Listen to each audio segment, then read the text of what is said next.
My son's wedding should have been the proudest day of my life. Instead, it became the exact moment I realized I had raised a monster. I stood outside the bridal suite with a cashier's check for $100,000 in my breast pocket. It was meant to be my gift for their new life. Then I heard his bride and her mother mocking my worn hands and my outdated suit. The pain was sharp, but the true devastation came when I heard my own son laugh along with them. He promised his new family that he would lock me away in a nursing home the second they drained my accounts. They thought I was just a foolish old carpenter with dirt under my fingernails. They had no idea I owned the very ground they were currently standing on. My name is Jackson. I am 69 years old, and I am a man who believes in the absolute value of respect. Before I tell you exactly how I dismantled their arrogant lives piece by piece, I want you to tell me where you are watching from in the comments below. Hit the like button and subscribe to the channel if you have ever had to stand up and teach an ungrateful child a painful lesson about reality. The afternoon sun poured through the stained glass windows of the Grand Heritage Country Club. It was the most exclusive venue in the city. Madison chose it because it projected the image of generational wealth her family desperately wanted to maintain. Her parents, Charles and Barbara, insisted on a lavish affair. I had offered to help with the costs early on, but they politely declined with tight smiles, telling me they had it all handled. I thought they were being independent. I had no idea they were just disgusted by the thought of my money mixing with theirs. I walked down the long carpeted hallway toward the bridal suite. My hands were rough and heavily calloused from decades of hard labor. I spent my early life building custom furniture and framing houses. That was the story everyone knew. That was the story my son Tariq knew. When my beautiful wife Brenda passed away 30 years ago, I threw myself into my work to survive the grief and to provide for our boy. I wanted him to have everything I never had. I paid for his college tuition in full. I bought him his first car in cash. I never told him that the small carpentry business had quietly evolved into a massive real estate portfolio. I kept my wealth hidden because I wanted him to learn the value of a dollar. I wanted him to respect hard work and humble beginnings. Clearly, I had failed on every single front. I stopped just outside the heavy oak door of the bridal suite. The door was cracked open slightly, letting a sliver of light fall across the hallway. I reached into my jacket to pull out the envelope. Inside was a check for $100,000. I planned to hand it to them privately before the ceremony, a down payment for their future house, a secret blessing from a father who loved his son immensely. Before I could knock, a voice drifted through the gap. It was Barbara. Her tone was dripping with venom and elitist disdain. "I just cannot believe he showed up in that suit," Barbara said. Her voice was loud and completely unbothered by who might hear. "He smells like cheap sawdust and old coffee. You would think he could afford something decent for his only son's wedding, but I guess you cannot buy class. He is going to stick out like a sore thumb in the family portraits." I froze completely. My hand hovered in midair over the polished brass door handle. Madison let out a loud, piercing laugh. "I know, Mom, it is so embarrassing. I told Tariq to take him shopping last week, but he said it was useless. He said his dad is completely stuck in the past and too stubborn to change. Honestly, I am just going to keep him away from the photographer. I do not want those rough, dirty hands ruining our wedding album. We paid too much money for these pictures to have him looking like a janitor in the background." The words hit me like a physical blow to the chest. These were the people I was about to bless with a fortune. These were the people my son had chosen to spend the rest of his life with. I stood completely still and waited for Tariq to speak. I waited for the boy I raised to defend his father. I waited for him to tell his bride that those rough hands had worked 18-hour days to pay for the expensive college degree currently hanging on his office wall.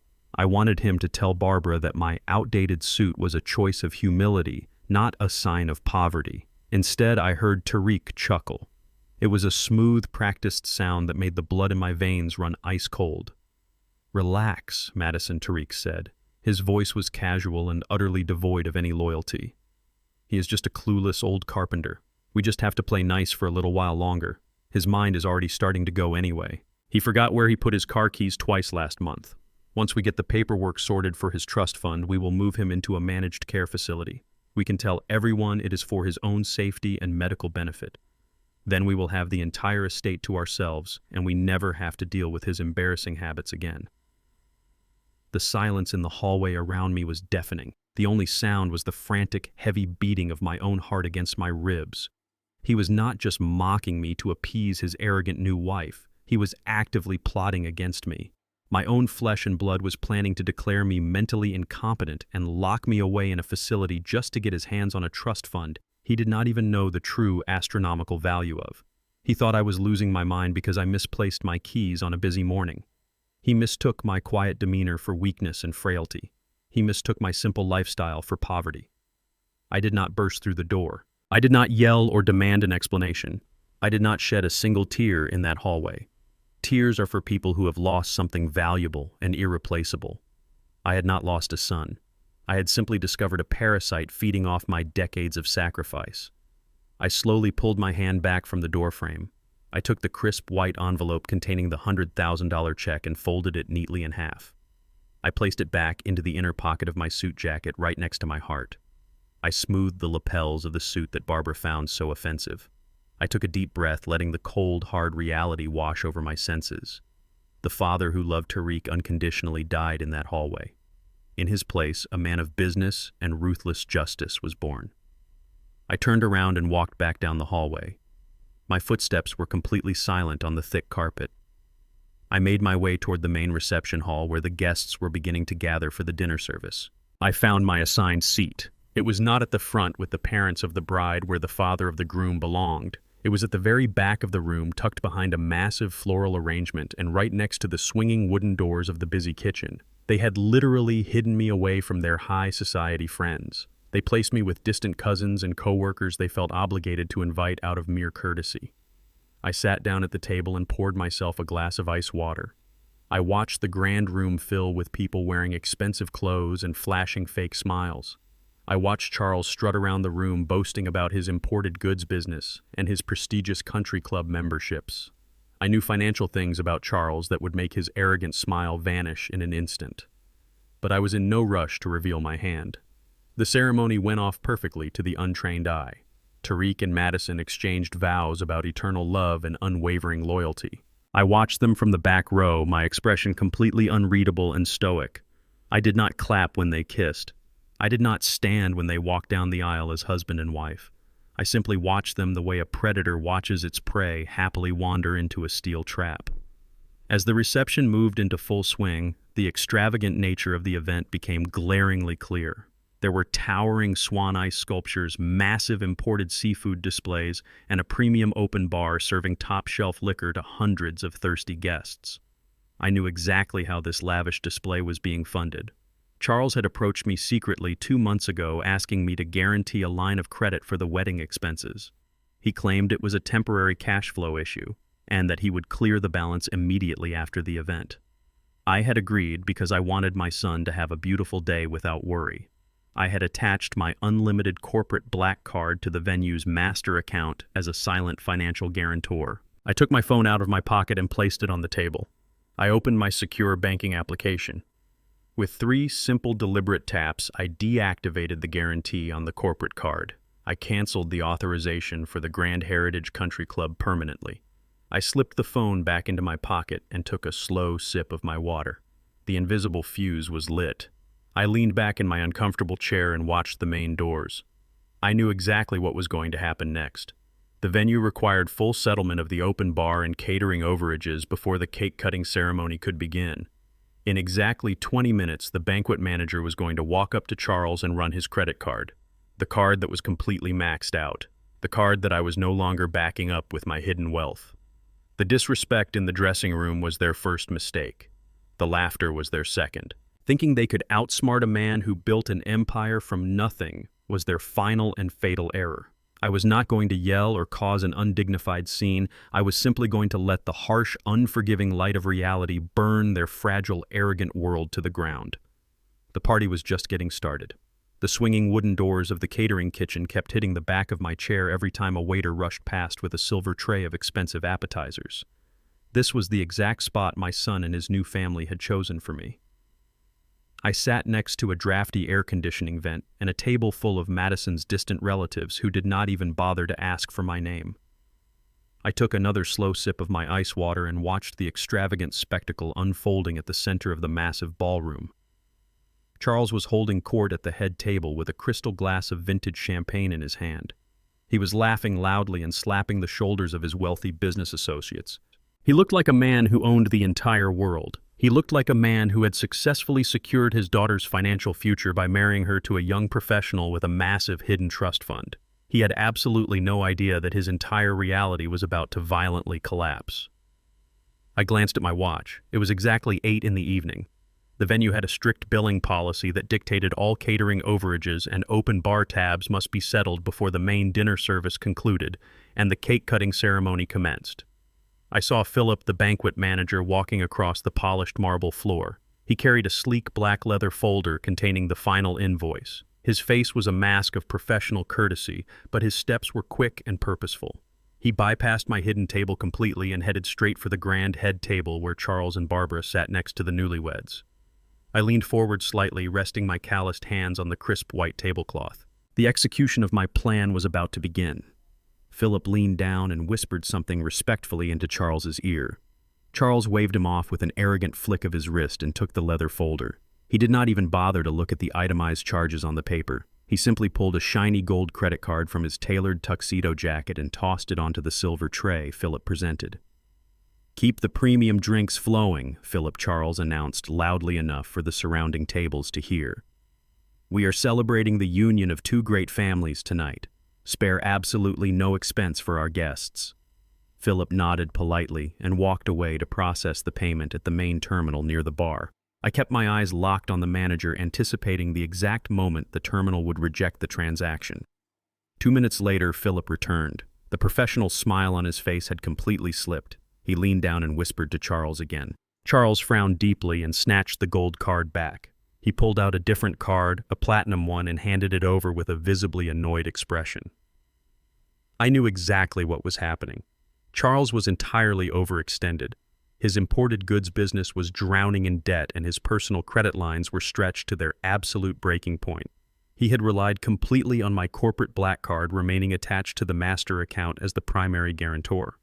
I had secretly called my bank while sitting at this table and permanently revoked all payment authorizations. Without my silent financial backing, his own fragile house of cards was instantly collapsing. Philip returned a second time. This time he did not whisper. He stood stiffly next to the head table holding the leather folder open. I could clearly hear the tension in the manager's voice from across the quiet dining room.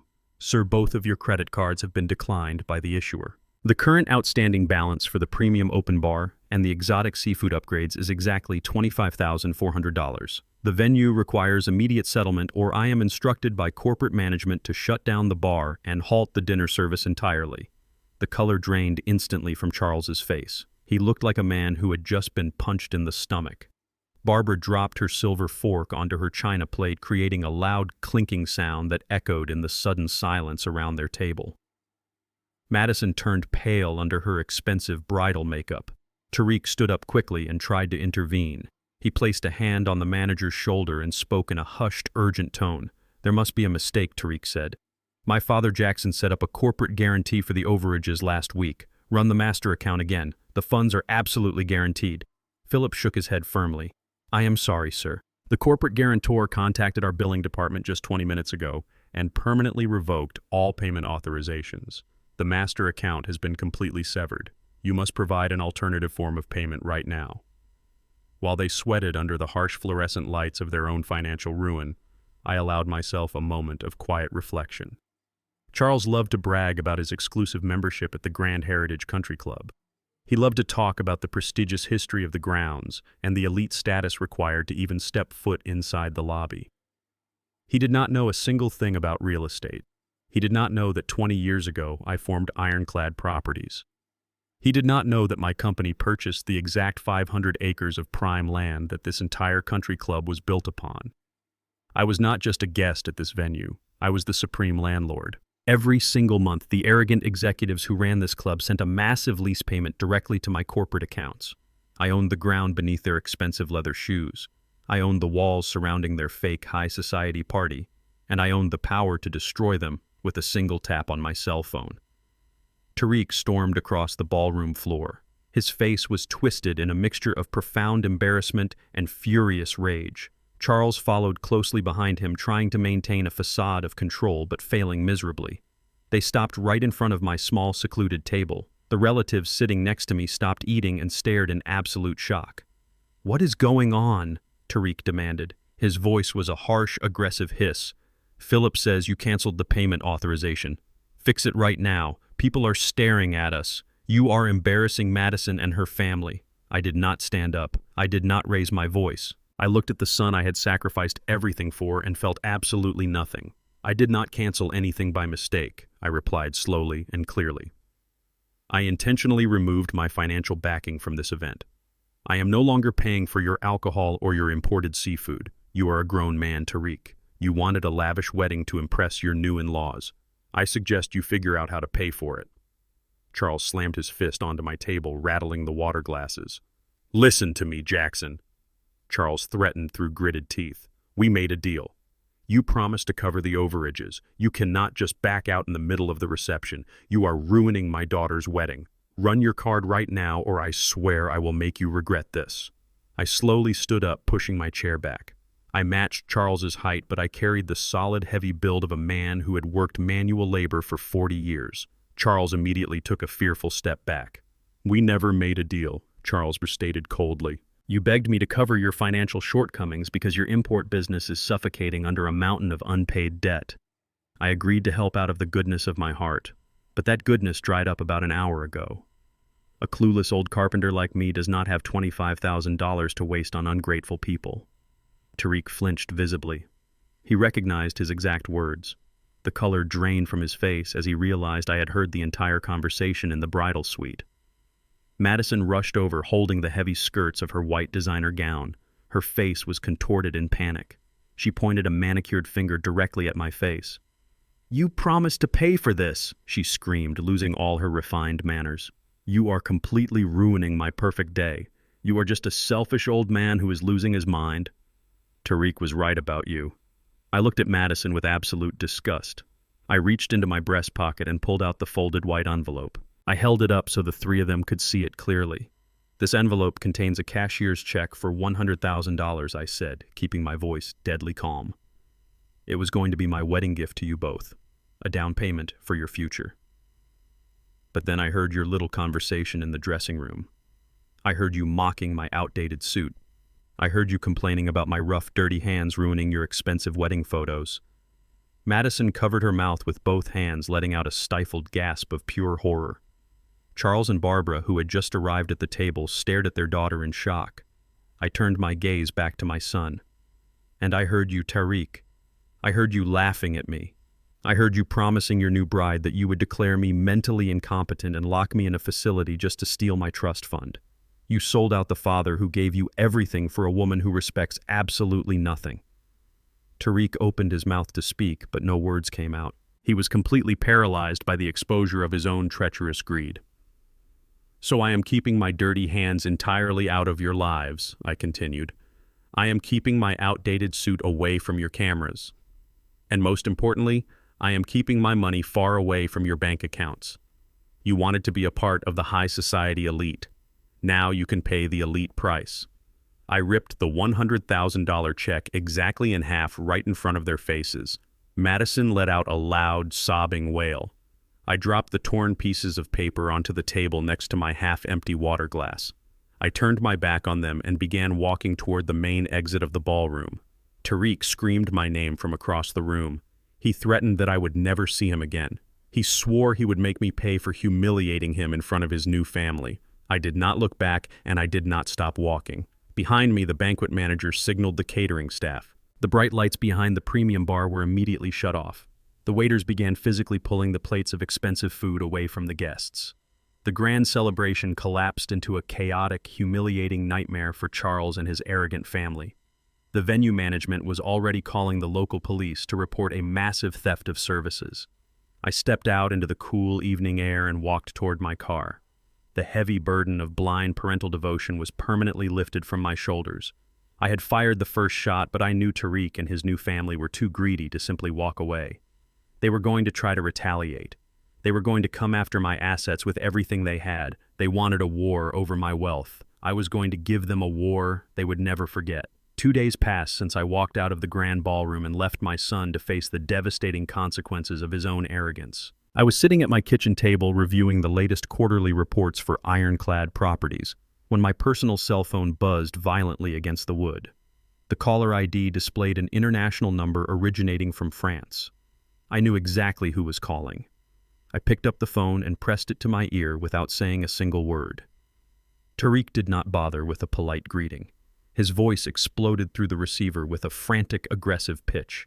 He was absolutely furious. He demanded to know why every single one of his credit cards had just been violently declined at the front desk of a 5-star luxury hotel in central Paris. The concierge was threatening to confiscate their luggage and call the local authorities if they did not provide a valid form of payment immediately. Tariq was screaming into the phone, demanding that I fix the issue right that second. He sounded exactly like a spoiled child throwing a temper tantrum over a broken toy. He commanded me to call my bank and remove the fraud alert he assumed I had accidentally triggered.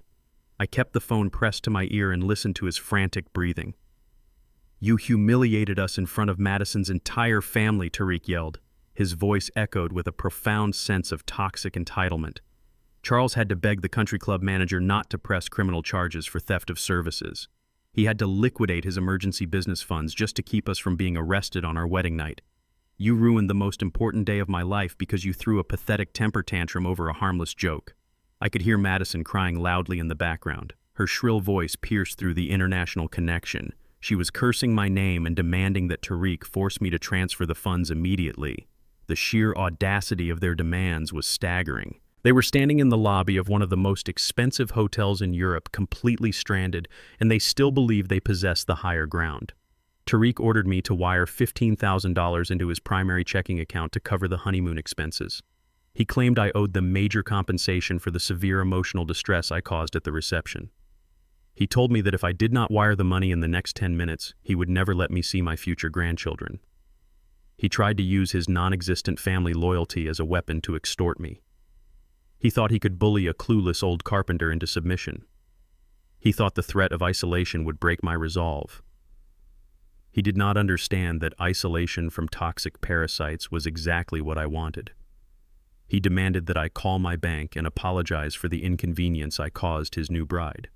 He wanted me to grovel for the privilege of financing a lavish European vacation for a woman who despised my very existence. The sheer magnitude of his delusion was almost impressive. For the last 8 years, I had quietly maintained a secondary joint checking account with Tariq. When he graduated from college, I set it up as a financial safety net to help him transition into the professional world. I deposited $3,000 into that account every single month without fail. I let him believe it was a large chunk of my humble carpentry savings. I sacrificed my own visible luxury so he could live comfortably in a high-rise downtown apartment. I paid for his expensive tailored suits and his fancy dinners with Madison while I continued to wear the same work boots and drive the same reliable truck. I funded the very lifestyle that made him believe he was superior to me. That secondary account was the lifeblood of his arrogant facade. He was completely dependent on my silent charity to maintain the illusion of his own financial success. He used my money to impress Charles and Barbara, pretending he was a highly successful executive. In reality, he was just a mediocre employee, living entirely off his father's hidden wealth. I took a slow, deep breath and finally spoke. The money of a clueless old carpenter does not deserve to be spent in a 5-star hotel in Paris, I stated coldly. My rough, dirty hands are not fit to type in the routing numbers for your luxury vacation. You made it perfectly clear that my money is the only part of me you respect. You wanted to declare me mentally incompetent and lock me in a facility. You do not get to extort a man you actively plan to destroy. Tariq sputtered in panic. Mom would be disgusted by how you are treating your only son, he shouted, trying to use my late wife Brenda as a psychological weapon against me. I felt a massive surge of absolute disgust. Your mother would be entirely ashamed of the greedy, spineless man you have become, I replied sharply. She raised a man of honor, and you sold that honor to impress a family of shallow frauds. I placed my cell phone on speaker and opened my secure banking application on my tablet. I navigated directly to the secondary joint account. It currently held a balance of $12,000. With 2 deliberate clicks, I transferred the entire balance back into my private corporate holding account. Then I selected the option to permanently close the joint account. The digital confirmation flashed across my screen. The financial cord was completely severed. I informed Tariq that his safety net was officially terminated. I told him he was completely cut off from my wealth. He was now a grown man who had to survive on his own merits. Tariq began to beg. The aggressive demands instantly dissolved into pathetic pleading. He told me they had absolutely no money to pay for the hotel room or to buy food. He said they were stranded in a foreign country with no way to get home. I felt absolutely no pity for his manufactured crisis. "You married into a family of high society elites, Tariq," I reminded him coldly. "I suggest you call Charles and ask him to rescue you. He loves to brag about his massive wealth and his successful import business. Let him finance your European adventure." I ended the call and blocked his number. I knew exactly what would happen next. Tariq would be forced to call his arrogant father-in-law and beg for a bailout. Charles, who was already drowning in debt from the ruined wedding reception, would be forced to take out a high-interest predatory loan just to buy them 2 cheap economy tickets back to the United States. The humiliation of begging his broke father-in-law for survival money would completely shatter Tariq's fragile ego. The newlywed couple would be forced to sleep in a cheap hostel and fly home in absolute disgrace.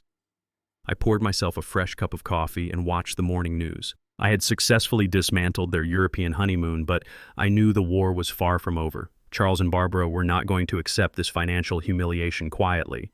They were going to come looking for revenge. They were going to show up at my front door and demand restitution for the chaos I caused. I welcomed the confrontation. I was ready to destroy the rest of their pathetic illusions. 3 days after I stranded my son in Europe, a sleek silver Mercedes pulled into my gravel driveway. I was standing on my front porch, sanding a piece of reclaimed oak for a custom chair, wearing my oldest pair of faded denim overalls. The car doors slammed shut with a heavy, expensive thud that echoed across my quiet neighborhood. Charles and Barbara marched up my concrete walkway. They did not look like the relaxed, wealthy elites they pretended to be at the country club reception.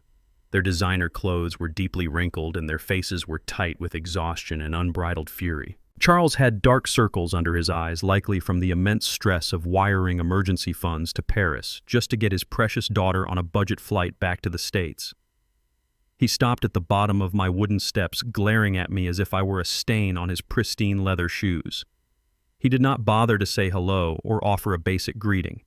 He demanded that I put down my tools and invite them inside immediately to discuss the massive financial damages I owed his family.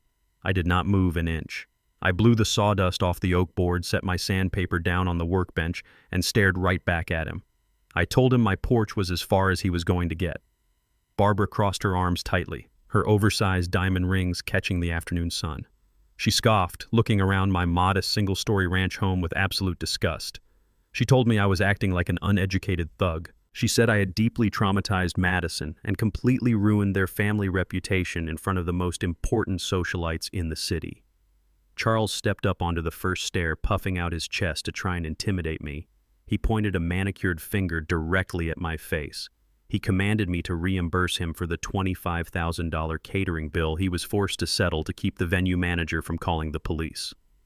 He also demanded another $12,000 for the emergency last-minute flights he had to purchase to rescue Tariq and Madison from a cheap Paris hostel.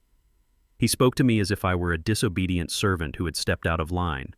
He bragged about his elite import business and his massive investment portfolio, claiming that men of his stature did not tolerate being embarrassed by working-class nobodies. He said that since Tariq married into a family of real wealth and influence, I had a fundamental financial duty to support their elevated lifestyle. He threatened to sue me for a breach of verbal contract if I did not write him a certified check that very minute. He actually believed he held all the power in this dynamic. He thought his loud voice, his aggressive posture, and his leased luxury car would frighten an old black carpenter into immediate submission. He told me that my small-minded jealousy over their superior social standing was pathetic. He stated that if I handed over the money today, they might still allow me to see my son on major holidays, provided I dressed appropriately and stayed quietly in the background. Charles loved to parade his import company around as a massive multinational success. He loved to project the image of a titan of industry. He did not know that when he applied for a massive commercial warehouse lease 2 years ago, the holding company he submitted his corporate financials to was Ironclad Properties, my company. My risk assessment team had run a microscopic background check on his entire corporate structure before approving the rental agreement. I knew every single detail about his offshore liabilities, his rapidly dipping profit margins, and his illegal habit of moving personal debt into shell corporations to avoid tax penalties. I had let him rent the warehouse anyway, because his initial deposit cleared, but I kept the extensive financial dossier securely locked in my home office safe. I always believed in keeping solid leverage on men who smiled too widely and bragged too loudly. I knew his entire life was built on a crumbling foundation of lies, and he had just handed me the perfect opportunity to detonate it. I calmly reached under my workbench and pulled out a thick manila folder. I tossed it right at Charles's feet. It hit the wooden deck with a heavy, definitive smack. He flinched, looking down at it in absolute confusion. I told him to pick it up and read the highlighted pages. Charles hesitated for a fraction of a second, then snatched the folder from the ground. He flipped it open. I watched the arrogant flush completely drain from his face, replaced instantly by a sickly, ghost-like pallor. I recited his exact financial failures from memory, my voice cutting through the quiet afternoon air like a newly sharpened blade. I told him about the second mortgage on his primary residence totaling over $400,000 in high-interest debt. I detailed the 90 days of past due notices on his luxury car leases. I explicitly named the 3 overseas suppliers who had recently filed aggressive lawsuits against his failing import business for hundreds of thousands of unpaid invoices. Barbara gasped loudly, turning to her husband with wide, panicked eyes. She clearly did not know the absolute financial ruin their family was actually facing. Charles had been hiding the impending bankruptcy from his own wife to maintain his fragile ego. I stepped right up to the edge of the porch, looking down at Charles with utter contempt. I told him his entire life was a fraudulent illusion financed by predatory loans and empty promises. I told him he was begging a carpenter for survival money because his business was exactly 30 days away from total liquidation. I ordered them to get off my property immediately before I called the police and had them arrested for trespassing and attempted extortion. Charles dropped the folder onto the wooden planks. His hands were shaking uncontrollably, his pristine, untouchable facade completely shattered in front of his wife. He had no defense, no counter-argument, and absolutely no leverage left. I had stripped him naked in his own backyard of lies. I pointed a calloused finger toward the street and told them to drive their leased Mercedes back to their heavily mortgaged mansion and figure out how to feed themselves. Barbara grabbed Charles by the arm, tugging him toward the car in sheer humiliation. She could not even look me in the eye. Charles stumbled back toward the driveway, but before he opened the car door, he stopped. He slowly turned around to face me one last time. The panic in his eyes had vanished, replaced by a dark, calculating malice. It was the desperate look of a drowning man who had just found a violent, ruthless way to survive. He did not yell or throw another temper tantrum. He simply stared at me with a cold, predatory focus. He realized that if a simple carpenter had access to this level of high-tier corporate intelligence, I possessed a fortune far greater than anyone in his circle had ever imagined. Charles got into the driver's seat and sped away, spitting gravel across my perfectly manicured lawn. He was not retreating. He was regrouping. He now knew I was a massive target, and he was going to manipulate my greedy son into executing a vicious legal strike to steal everything I owned. I watched his car disappear down the street, knowing the real war was just beginning, and I was entirely prepared to destroy them all. The heavy brass deadbolt on my front door clicked open with a sharp metallic snap. I was sitting in my leather armchair by the window, reviewing a highly confidential commercial zoning proposal for ironclad properties. I had not yet changed the locks, a minor oversight I was about to severely regret. The door swung open and Tariq marched into my living room without a single knock or a word of greeting. Madison followed closely behind him. They looked absolutely exhausted, their faces pale and their designer clothes rumpled from the cheap, grueling economy flight I had forced them to take from Paris. However, they were not alone. A third person stepped into my home. He was a tall man wearing a crisp charcoal suit carrying a thick leather medical briefcase. He looked entirely out of place in my modest ranch house. Tariq pointed a shaking finger directly at me. He looked at the stranger and said with a tone of rehearsed tragedy that this was the man they had called him about. The stranger stepped forward and introduced himself as Dr. Sullivan. He spoke in a patronizing, overly soothing voice that instantly made my skin crawl. He claimed to be a highly respected specialist in geriatric cognitive decline and severe behavioral disorders. Madison marched straight to my solid oak coffee table and aggressively slapped a thick stack of legal documents right in the center. She crossed her arms, glaring at me with eyes full of venom. She stated that my actions over the past week were the absolute peak of lunacy. She shouted that canceling the wedding catering payments, tearing up a cashier's check for $100,000, and deliberately leaving my own flesh and blood stranded in a foreign country were undeniable signs of severe dementia. She said I was a danger to myself and an enormous financial liability to my family. Tariq stepped up beside his wife, trying to puff out his chest and look physically intimidating. He pointed down at the stack of papers. He demanded that I sign the medical and financial power of attorney documents immediately. He claimed it was for my own good, a necessary step so they could legally take over my banking accounts and manage my declining health. Tariq warned me that if I refused to sign away my rights right then and there, Dr. Sullivan would sign a medical affidavit declaring me completely incompetent. They threatened to have me involuntarily committed to a psychiatric ward by the end of the week. They were attempting to execute a ruthless, highly coordinated extortion plot right in my own living room. They fundamentally misunderstood the man they were trying to intimidate. They saw a tired old carpenter sitting in a worn leather chair. They did not realize they were standing in the exact room where I had successfully negotiated multi-million-dollar commercial acquisitions for the past 2 decades. In the world of high-stakes real estate, desperate people lie, and I never conduct business without absolute security. 5 years ago, after a particularly hostile standoff with a fraudulent commercial contractor, I mounted a high-fidelity voice-activated recording device directly under the thick rim of this very coffee table. As Madison aggressively tapped her manicured fingernail against the signature line of the power of attorney document, I casually shifted my weight forward. I reached under the wooden edge and pressed the small tactile switch. I felt a soft click against my fingertips. The device silently powered on, capturing every single threatening word in crystal-clear audio. My state strictly operates under a one-party consent law for recording conversations. It is a powerful legal weapon I frequently utilize against liars and extortionists, and my son had just handed me the perfect opportunity to use it against him. I leaned back in my chair, interlocking my fingers, and allowed the heavy silence to stretch across the room. I decided to let them dig their own graves just a little bit deeper. I bypassed my son entirely and looked directly at the man in the charcoal suit. I asked Dr. Sullivan a very simple question. I told him that if he was conducting a formal, legally binding medical evaluation of my cognitive state, he should easily be able to tell me the name of my primary care physician. I asked him to name a single medication I was currently prescribed or to provide his state medical board license number for my records. The man shifted uncomfortably on his feet. He nervously adjusted his expensive silk tie and cast a panicked sideways glance at Tariq. Sullivan stammered, his overly soothing voice faltering completely. He claimed they were only conducting a preliminary visual and behavioral assessment.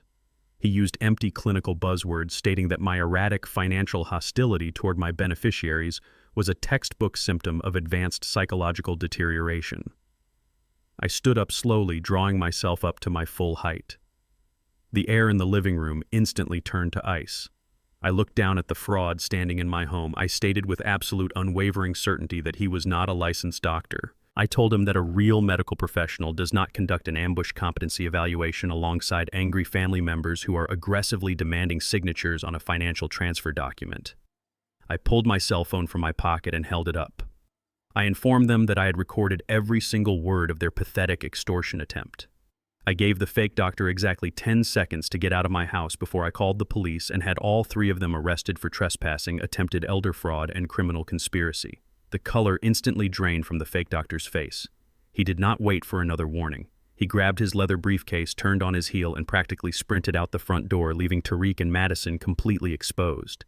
Madison shrieked in absolute frustration, her face twisting into an ugly, furious mask of pure hatred. She realized their master plan had collapsed in less than 5 minutes. Tariq snatched the blank power of attorney documents off the coffee table, his hands shaking with blind, unadulterated rage. He backed away toward the door, pointing the rolled-up papers at me like a weapon. He hissed that I thought I was so smart, but he did not actually need my signature to destroy me. He swore he would go directly to a judge file for an emergency conservatorship and strip me of every single penny I owned. They slammed the front door shut, fleeing like the cowards they truly were. I immediately stepped forward and locked the deadbolt, making a mental note to call a locksmith within the hour. Before I could even walk back to my chair, my personal cell phone began ringing loudly in my hand.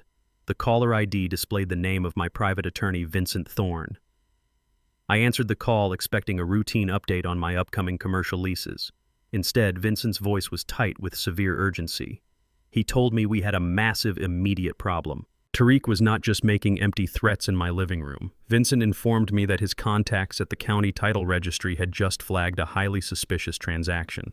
Tariq was currently attempting to use a forged copy of a power of attorney to take out a massive high-interest collateral mortgage on the luxury penthouse he and Madison lived in. The legal war had just escalated from petty extortion to outright property theft. Tariq, arrogant enough to believe he legally owned that penthouse because I had allowed him to reside there for the past 3 years. He was completely unaware that the property deed was held entirely by my private trust, and his attempt to mortgage it was about to trigger a catastrophic legal avalanche. Vincent Thorne did not pause for a single breath. The urgency in his voice crackled through my phone speaker, cutting through the heavy silence of my living room. He told me that Tariq was currently sitting in a plush leather chair at the downtown branch of First Continental Bank. My son was aggressively trying to expedite a $600,000 home equity line of credit. The loan officer had flagged the transaction because the property Tariq was attempting to leverage was a prime piece of real estate securely locked inside the ironclad family trust. Tariq had confidently slid a forged general power of attorney across the banker's mahogany desk. He claimed I was in rapid cognitive decline and that he was stepping up as the primary financial conservator of my estate. He actually believed a cheap piece of paper printed from the internet and signed with a forged signature would bypass the ironclad security protocols I had established decades ago. I gripped the phone tightly, feeling the rough calluses on my palms press against the smooth glass screen. I asked Vincent how Tariq managed to bypass the initial identity verification. Vincent explained that Tariq used his own secondary identification and manipulated a junior loan officer who recognized him as a frequent resident of the building. Tariq spun a tragic, tearful story about an elderly father losing his mind, claiming the funds were needed for my emergency medical care. In reality, Tariq was trying to secure enough cash to bail out Charles from his impending corporate bankruptcy and cover the massive debts from his own ruined European honeymoon. He was trying to steal my property to finance the survival of the very people who mocked my existence.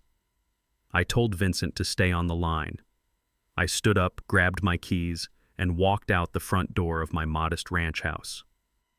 The afternoon sun was hot, beating down on the hood of my reliable 10-year-old work truck. I climbed into the driver's seat and started the engine. I instructed Vincent to contact the general counsel for First Continental Bank immediately.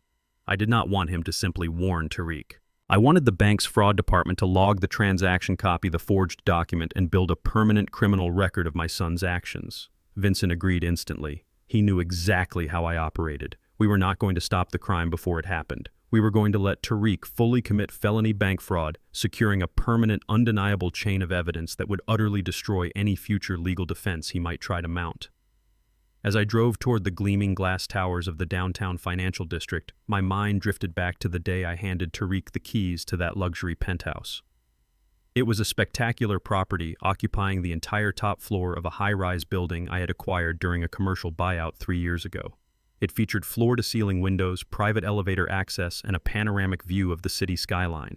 I placed the property into a private trust and allowed Tariq to live there rent-free. I thought a beautiful, secure home would give him the peace of mind needed to build a solid career. I wanted him to wake up every morning, look out over the city, and feel inspired to conquer the world through hard work. Instead, that penthouse became the foundation of his monumental arrogance. The moment Madison and her elitist family stepped foot inside that apartment, Tariq claimed he bought it with his own massive corporate bonuses. He paraded Charles and Barbara through the sprawling living room, boasting about his sharp real estate acumen. He built his entire fake executive persona on the back of my silent generosity. He allowed his new in-laws to believe he was a self-made millionaire, actively hiding the fact that his blue-collar father owned the very walls surrounding them. He used my wealth to buy their respect, and when they demanded more, he decided to literally steal the roof over his own head. He truly believed that because his name was on the mailbox, the property belonged to him. He was completely ignorant of the complex legal barricades Vincent and I had constructed around every single asset I owned. I parked my truck in the underground VIP garage of Vincent's law firm. I bypassed the main reception desk and walked straight into his corner office. Vincent was waiting for me. He was a sharp, meticulous man who had defended my empire against ruthless corporate predators for over 15 years. He slid a printed digital copy of the forged power of attorney across his massive desk. I picked up the paper and stared at the signature line. It was a sloppy, rushed imitation of my handwriting. Tariq had not even bothered to practice. He simply scribbled my name, assuming the bank would blindly trust his expensive suit and his confident demeanor. Vincent folded his hands on the desk and looked at me with absolute professional clarity. He informed me that the bank's legal team had successfully intercepted the transaction. They froze the application and flagged Tariq's profile in the federal banking system for suspected identity theft and mortgage fraud. Tariq walked out of the bank empty-handed, completely unaware that he had just triggered a silent alarm that would soon bring federal investigators to his doorstep. Vincent asked me what our next move was. He stated that we had enough evidence to have Tariq arrested by the end of the day. I placed the forged document back onto the desk. I shook my head slowly. An immediate arrest was too simple. It would allow Tariq to play the victim crying to a judge about making a desperate mistake under extreme financial pressure. I wanted him to feel the exact same total, inescapable humiliation he had planned for me. I wanted to strip away his fake high society life in the most public, devastating way possible. I looked at Vincent and told him that since Tariq had officially committed a felony against the Ironclad Family Trust, he was no longer a protected resident of the property. His status as a non-paying guest was instantly terminated. I instructed Vincent to draft an emergency immediate notice of eviction. Vincent's eyes gleamed with a sharp, calculating light. He pulled a fresh legal pad toward him and began writing. Because the penthouse was legally classified as a corporate holding and Tariq was engaged in active criminal fraud against the property owner, we did not have to wait through a standard 30-day eviction process. Vincent explained that we could file an emergency civil injunction for immediate removal due to malicious financial endangerment. I nodded my head in agreement. I wanted them out of my property tonight. I wanted them thrown onto the street with nothing but the clothes on their backs. As Vincent's paralegals rushed into the office to finalize the rapid court filings, his private investigator sent a highly interesting update to our secure server. Vincent read the message on his monitor and let out a low, humorless chuckle. He turned the screen so I could see the report. Tariq and Madison were currently inside the penthouse, frantically preparing to host a massive catered dinner party that very evening. They had invited Charles Barbara and 24 of their most influential wealthy friends. Madison was desperately trying to salvage their shattered social reputation after the disastrous wedding reception and the aborted European honeymoon. They were using the luxurious setting of my penthouse to project an illusion of absolute stability and immense wealth. They planned to pour expensive wine, serve gourmet food, and pretend their lives were perfectly intact. I leaned back in my chair, feeling a cold, righteous satisfaction settle deep in my chest. The setup was absolutely flawless. They wanted an audience. They wanted to prove to the world that they were untouchable elites. I told Vincent to finalize the eviction order and get a judge's signature before the courthouse closed at 5. Then I instructed him to hire the county sheriff's civil division to execute the removal order. I did not want a quiet, polite knock on the door tomorrow morning. I wanted uniformed officers to march into that penthouse right at the height of their elegant dinner party. I wanted the sheriff to hand Tariq the eviction papers right in front of Charles Barbara and every single one of their snobby, judgmental friends. Vincent printed the final eviction mandate. The heavy legal document was stamped with the official seal of the county court demanding the immediate vacating of the premises. I took the thick, expensive pen Vincent offered me. I signed my true, authentic signature at the bottom of the page. The ink flowed smoothly across the paper, sealing the fate of my arrogant son and his treacherous wife. The grace period was officially over. I stood up, adjusted my jacket, and walked out of the law office. The sun was beginning to set over the city, casting long, dark shadows across the streets. The trap was set, the paperwork was weaponized, and the explosive delivery was only a few hours away. Madison wanted to play the role of a wealthy socialite hosting a grand party in a multi-million-dollar penthouse. She was about to discover exactly what happens when the real owner decides to reclaim his castle. I sat in the driver's seat of my heavy work truck parked in the dark alleyway directly across from the towering glass structure of the downtown high-rise. The evening air was crisp, and the city lights reflected brilliantly off the sleek exterior of the building I secretly owned. I kept my eyes fixed firmly on the top floor. The massive floor-to-ceiling windows of the luxury penthouse were blazing with warm golden light. I could clearly see the silhouettes of people moving around inside, holding wine glasses and mingling. Tariq and Madison were currently hosting their elite dinner party. They were desperately trying to project an image of absolute financial dominance to their wealthy friends. They were drinking expensive champagne and eating catered gourmet food inside a fortress of lies. My personal cell phone vibrated in the cup holder. It was a direct call from Deputy Miller of the County Sheriff's Civil Division. He informed me that his unit had just pulled into the loading dock of the building. They had the emergency eviction mandate signed by the judge. The steel trap was officially springing shut. I told the deputy to proceed exactly as instructed. I did not want them to use the hidden service elevator. I wanted them to walk straight through the grand marble lobby. I wanted the concierge, the valet, and the security guards to see two fully uniformed armed officers marching toward the private penthouse elevator. Tariq loved to boast to the building staff about his high-powered executive status. He treated the hard-working doormen like disposable peasants. Now those same working-class men were going to watch the police go upstairs to throw him out onto the street. Deputy Miller confirmed the instructions and ended the call. I leaned back against the leather headrest and watched the Grand Street entrance. Two marked sheriff's cruisers were parked parallel to the curb with their flashing lights painting the building's facade in aggressive strokes of red and blue. It was a beautiful, undeniable declaration of reality. When I acquired this high-rise 5 years ago, I completely gutted the top floor to build that exact penthouse. I personally oversaw the installation of the private elevator to ensure maximum security for whoever lived there. I wanted the space to be an absolute sanctuary. When Tariq graduated and secured his first entry-level corporate job, I handed him the digital key card. I told him he could stay there rent-free to build his savings. I quietly paid the astronomical monthly homeowners association fees, the property taxes, and the maintenance costs. I wanted him to focus on his career. Instead, he used my gift to build a fraudulent persona. He paraded around the marble floors telling his new elite friends that he purchased the property with a massive signing bonus. He erased my hard work and replaced it with his own arrogance. He thought the private elevator elevated him above the rest of the world.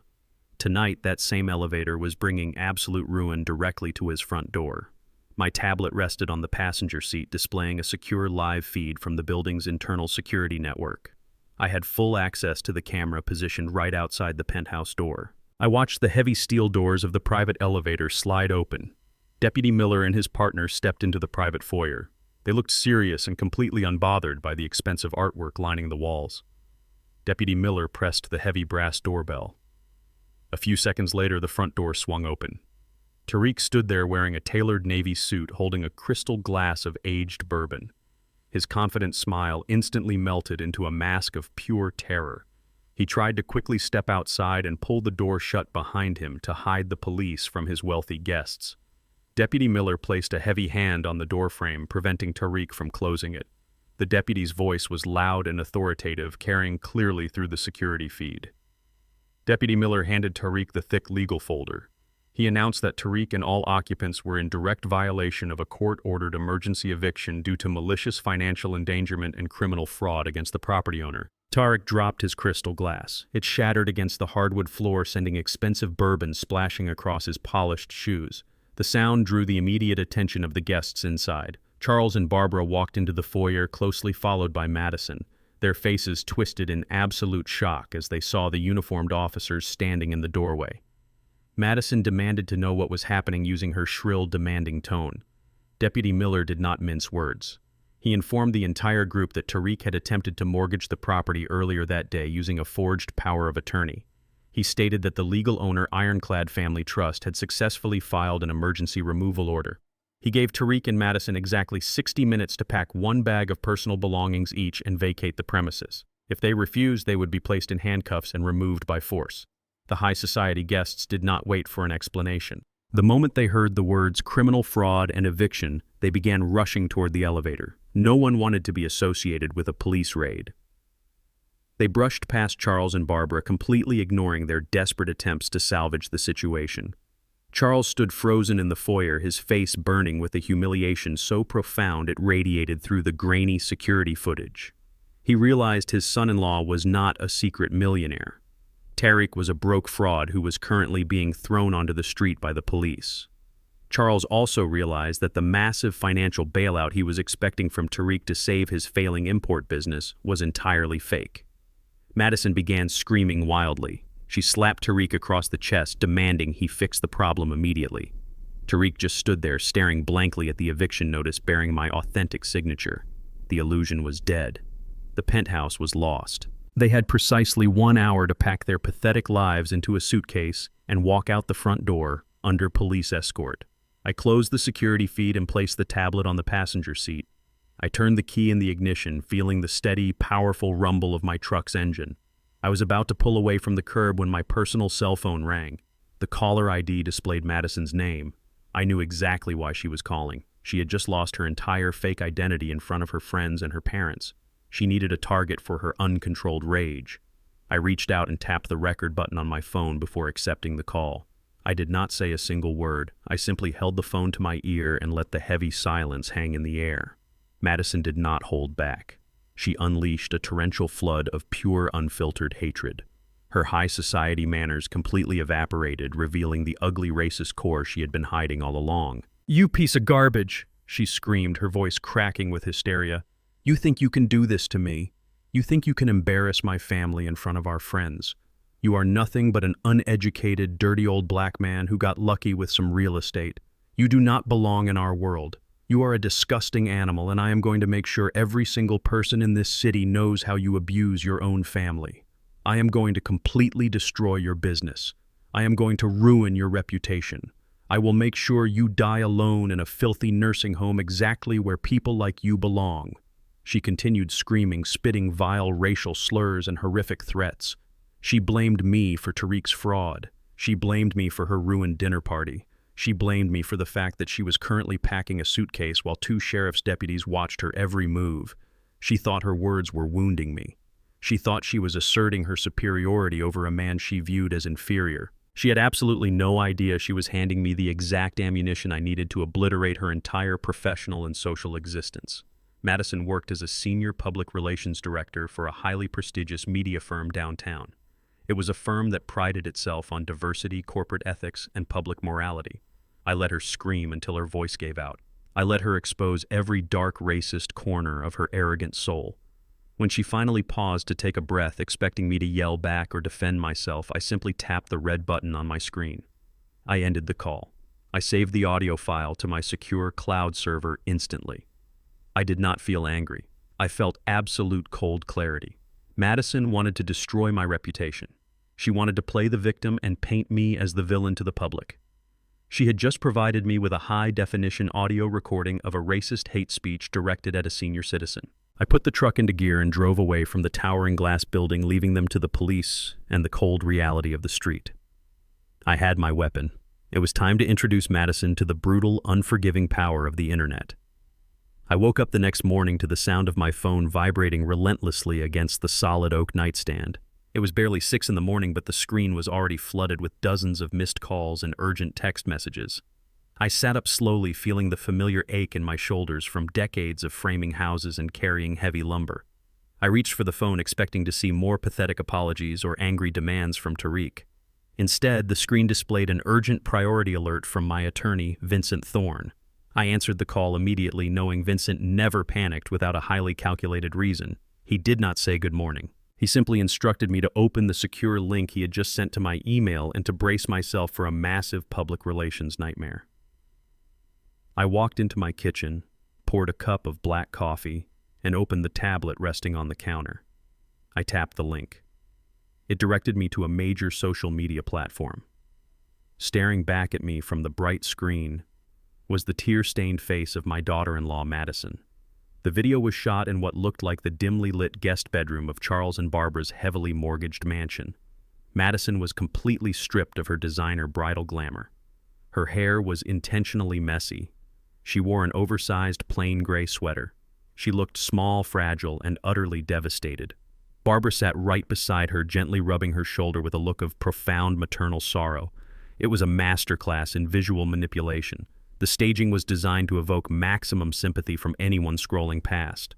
I pressed play. Madison looked directly into the camera lens with wide, innocent eyes. Her voice trembled perfectly as she spun the most vicious, calculated web of lies I had ever witnessed. She introduced herself as a newlywed, whose absolute dream life had just been violently shattered by her cruel, wealthy father-in-law. She did not mention her husband's bank fraud.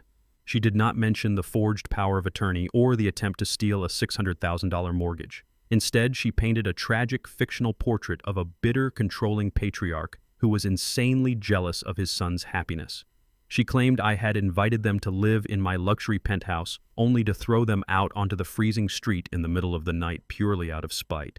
She cried on cue, describing how the armed sheriff deputies burst into her home and humiliated her in front of her closest family. The video did not stop at simple victimhood. Madison expertly weaponized the underlying social dynamics to paint me as an aggressive, dangerous monster. She used heavily coded language to describe me. She called me intimidating, unpredictable, and fiercely hostile. She stated that she feared for her physical safety around a man of my nature. She deliberately played the role of the helpless, terrified white woman being victimized by an angry, wealthy black man. She begged the public for support, claiming that I was using my massive real estate fortune to completely destroy her reputation and silence her truth. She ended the video by dramatically wiping away a non-existent tear and asking for donations to a crowdfunding page to help them secure legal representation against my tyranny. I scrolled down to the comments section. The video had already amassed millions of views overnight. The internet had swallowed her performance hook, line, and sinker. Thousands of strangers were furiously typing out their absolute hatred for me. They called me a monster, a narcissist, and a disgrace to my community. They demanded that my company Ironclad Properties be aggressively boycotted. Some comments even contained specific threats of physical violence against me and my assets. The digital mob had been fully mobilized, and they were currently marching toward my front door with pitchforks and torches. My phone buzzed again. It was a text from Tariq. The message was incredibly brief and incredibly stupid. It read that Madison would take the video down immediately if I wired $200,000 into her personal account and signed the deed to the penthouse over to him by noon. They were using the viral outrage as a weapon of mass extortion. I set the tablet face down on the granite counter. I took a slow, deliberate sip of my coffee. The sheer audacity of their strategy was staggering, but it was also profoundly tragic. I spent my entire adult life navigating a corporate world that desperately wanted to see a black man fail. I built Ironclad Properties from the ground up, fighting through systemic redlining, predatory lending, and relentless corporate sabotage. I taught my son to be twice as good just to get half as far in this world. I taught him the vital importance of maintaining an absolutely spotless reputation. And now that same son was hiding behind the fake tears of a manipulative white woman, allowing her to weaponize a dangerous racist narrative against his own father just to steal a piece of real estate. He had sold his soul and his heritage for a shortcut to the elite class. A loud, heavy knock at my front door shattered the morning silence. I glanced at the security monitors mounted near the pantry. 3 large news vans were parked illegally on the street outside my modest ranch house. Reporters holding microphones were swarming my driveway alongside aggressive cameramen looking for a highly profitable confrontation. They wanted to capture footage of the angry, hostile man Madison had described in her viral video. They wanted me to step outside and yell so they could broadcast my fury across the national morning news networks. I did not give them the satisfaction. I remained completely silent. I walked into my home office, grabbed my encrypted laptop, and slipped the physical backup drive containing Madison's racist phone call into my inner jacket pocket. I exited my house through the reinforced back door, slipping through the tall hedges that bordered the rear alleyway. I walked 3 blocks completely undetected and hailed a private car to take me downtown. Vincent Thorne was waiting for me in a secure private conference room at his law firm. The massive wooden doors were locked and the soundproof walls ensured absolute privacy. Vincent was pacing the floor, his usually calm demeanor replaced by an intense, predatory energy. He had a team of crisis management specialists standing by in the adjacent room. Vincent slammed his hands down on the polished conference table. He stated that the viral video was a catastrophic defamation attack. He warned me that corporate clients were already calling asking questions about the stability of Ironclad Properties. Madison had expertly timed the release to inflict maximum financial damage right before the markets opened. Vincent advised that we needed to issue a heavily vetted public statement immediately to deny the allegations and threaten a massive slander lawsuit against her and Charles. I sat down in the heavy leather chair at the head of the table. I reached into my jacket pocket and placed the silver backup drive right in front of Vincent. I told him we were not going to issue a polite corporate denial. I told him we were not going to hide behind lawyers or typed press releases. Denials only make innocent men look guilty to a mob that has already made up its mind. Vincent looked at the drive with sharp curiosity. He asked me exactly what I had brought him. I instructed him to plug the drive into his secure laptop and play the primary audio file. Vincent inserted the drive and clicked the file. The high-definition recording of my phone call with Madison filled the quiet conference room. Madison's shrill, hysterical voice echoed off the walls. Vincent listened with absolute laser focus as she screamed her vile, racist slurs. He heard her explicitly admit that they had attempted to steal my property. He heard her threaten to destroy my reputation simply because I had evicted her from a penthouse she did not own.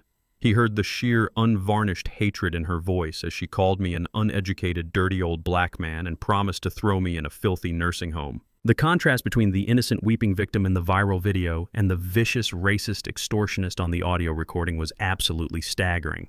The audio file ended. The heavy silence returned to the room. Vincent slowly leaned back in his chair, a slow, dangerous smile spreading across his face. He looked at me with profound professional respect. He stated that this recording was not just a defense, it was a weapon of absolute mass destruction. He explained that if we simply posted the audio online, it could easily be dismissed as a deep fake or buried by her highly aggressive public relations firm. We needed a platform that she could not control. We needed a venue where the exposure would be instantaneous, irreversible, and utterly devastating to her entire professional existence. I looked out the window at the towering skyscrapers of the financial district. I told Vincent to call the executive producer of the most watched evening news broadcast in the state. I told him to offer them an unprecedented, exclusive live interview with the elusive billionaire owner of Ironclad Properties. I was finally going to step out of the shadows. I was going to sit under the bright studio lights and let the arrogant elites watch their golden child burn. Madison wanted the attention of the entire world. I was going to give her exactly what she asked for. I was going to let her climb to the absolute highest peak of public sympathy, and then I was going to pull the lever and drop her straight into the abyss. The counterattack was fully primed. The trap was set for the ultimate public execution.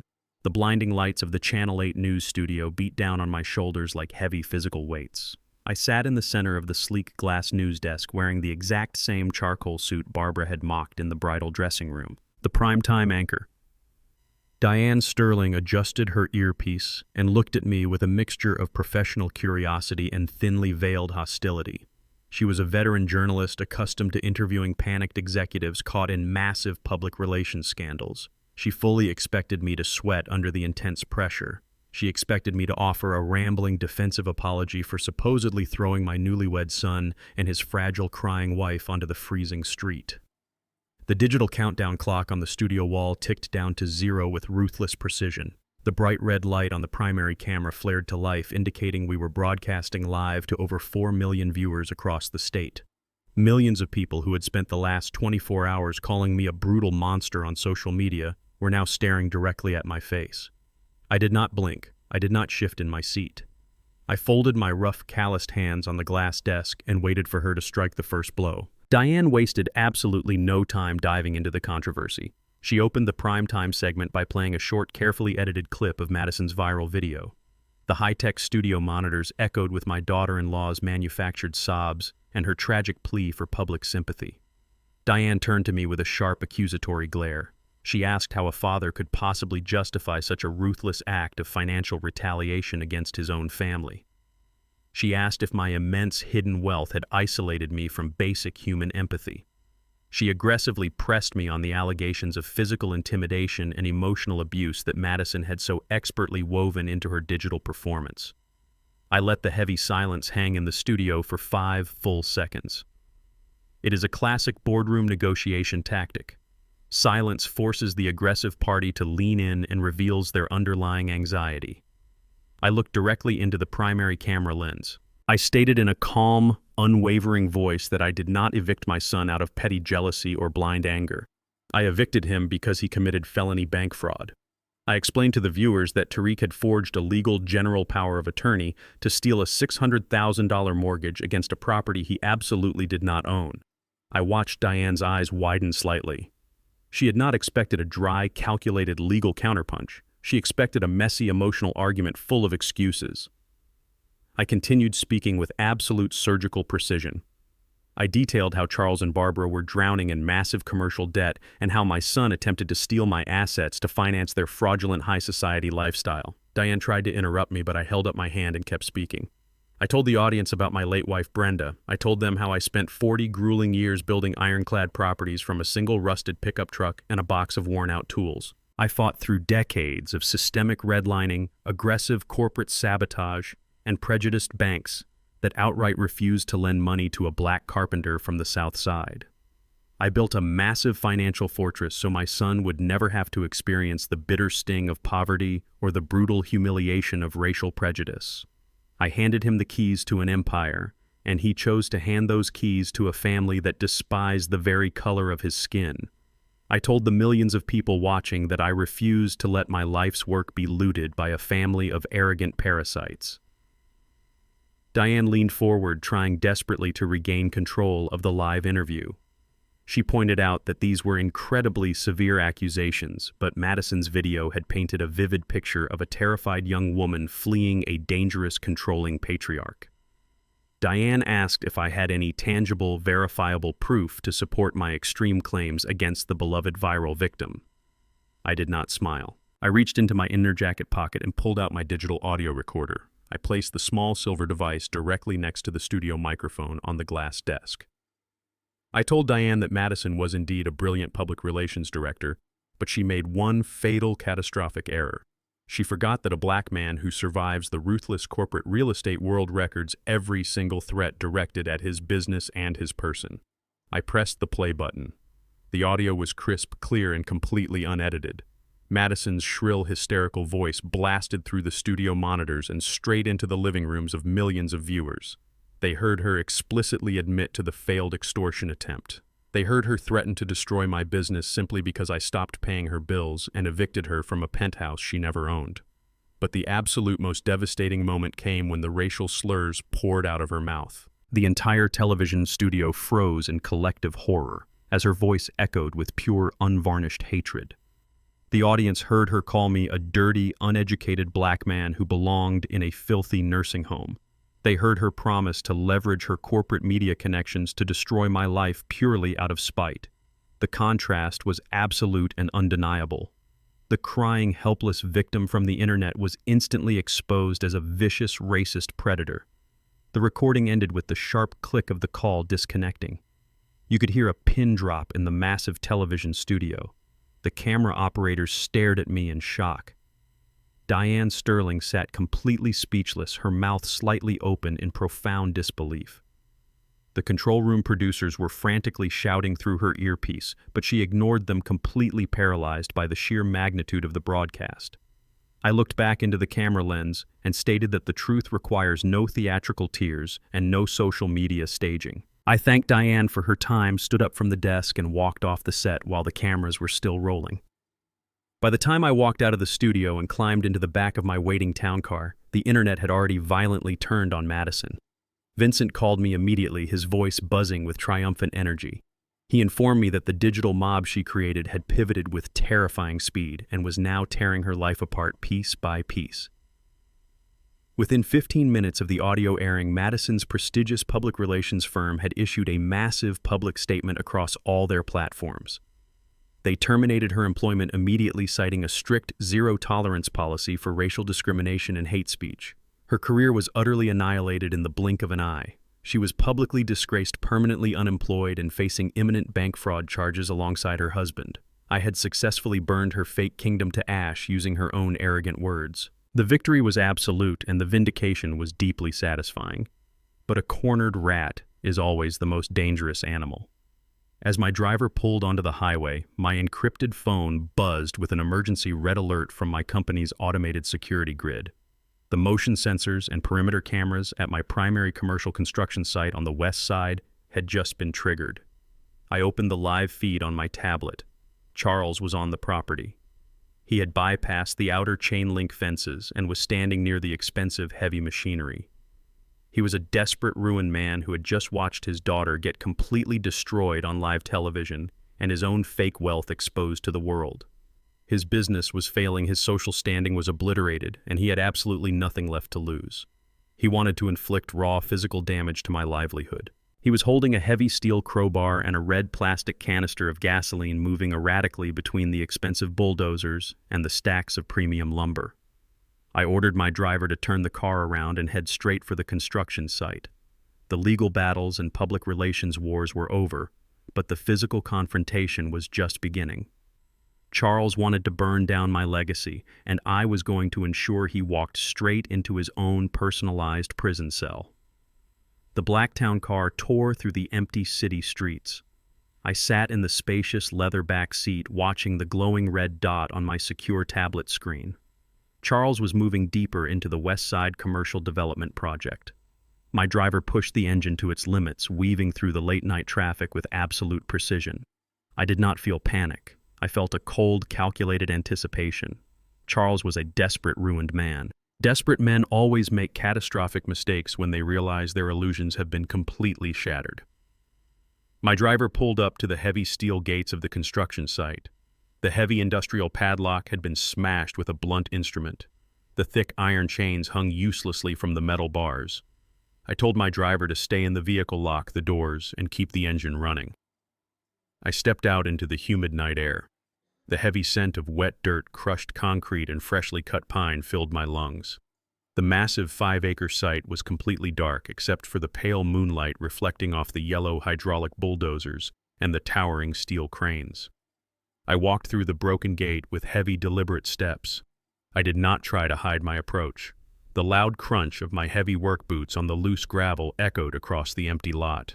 I spotted Charles standing near the central foundation pit. He was holding a large red plastic gasoline canister in one hand and a heavy iron crowbar in the other.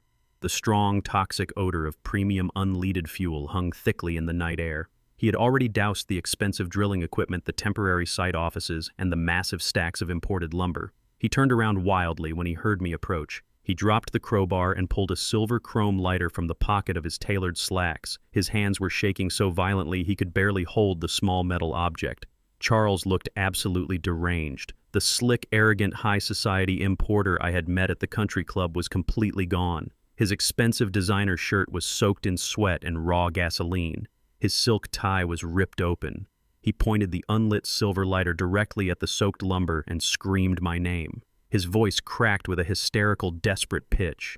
He shouted that I had completely destroyed his life. He blamed me for the viral video disaster. He blamed me for Madison losing her prestigious public relations career on national television just an hour ago. He blamed me for the sudden aggressive phone calls he was receiving from his ruthless overseas creditors who had seen the live news broadcast. He demanded that I transfer $2 million into his offshore corporate account right that second. He swore that if I did not wire the funds, he would flick the lighter and burn my entire commercial development to ashes. He claimed the resulting massive fire would cause millions of dollars in catastrophic property damage and permanently bankrupt ironclad properties. Charles actually believed he held the ultimate leverage. He thought a desperate man with a match could intimidate a man who built a fortress. He shrieked that I owed his family a massive financial debt for publicly humiliating them on live television. He demanded that I surrender my hard-earned wealth to compensate for his own disastrous business failures. He was completely detached from reality. He was trying to extort a $2 million cash bailout by holding my heavy construction equipment hostage. He yelled that he would not leave the site until he saw the digital confirmation of the wire transfer on his cell phone. I stood exactly 20 feet away from him. I did not flinch. I did not raise my hands in surrender. I simply looked down at the ground beneath his expensive, ruined shoes. Charles had absolutely no idea where he was standing. This was not just another random commercial development in my vast real estate portfolio. This was the exact plot of land where a racist bank manager had denied me a basic business loan 40 years ago. I was a young, ambitious black carpenter asking for a tiny chance to build a small workshop to support my late wife Brenda and my newborn son Tariq. The bank manager had laughed me out of the building, telling me my kind did not belong in commercial real estate. I stood on this exact sidewalk 4 decades ago. and swore to myself that I would return one day and buy the entire city block. Now, this exact site was being developed into the new 50-story corporate headquarters for Ironclad Properties. This dirt represented 4 decades of blood, sweat, and unbreakable resilience. It represented every single door that was slammed in my face and every single wall I had to tear down with my bare hands. I was not going to let a pathetic, entitled fraud burn my legacy to the ground simply because he could not pay his own luxury car leases. I looked Charles directly in the eyes. I kept my voice completely flat and deadly calm. I told him he was standing in the middle of a fully automated high-security grid. I pointed a steady finger to the tall steel poles surrounding the entire perimeter of the construction zone. I informed him that 4 military-grade infrared cameras were currently broadcasting his attempted arson and his extortion demands in high definition directly to a private security server. I told him that my automated surveillance system had dispatched the local police department the exact second he smashed the front gate with his crowbar.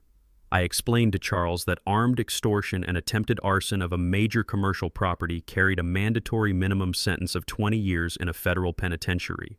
I told him his elite status would not save him from a concrete prison cell. Charles froze completely. The silver lighter trembled violently in his sweaty hand. He looked up at the tall steel poles and saw the tiny glowing red lights of the active camera lenses tracking his every movement.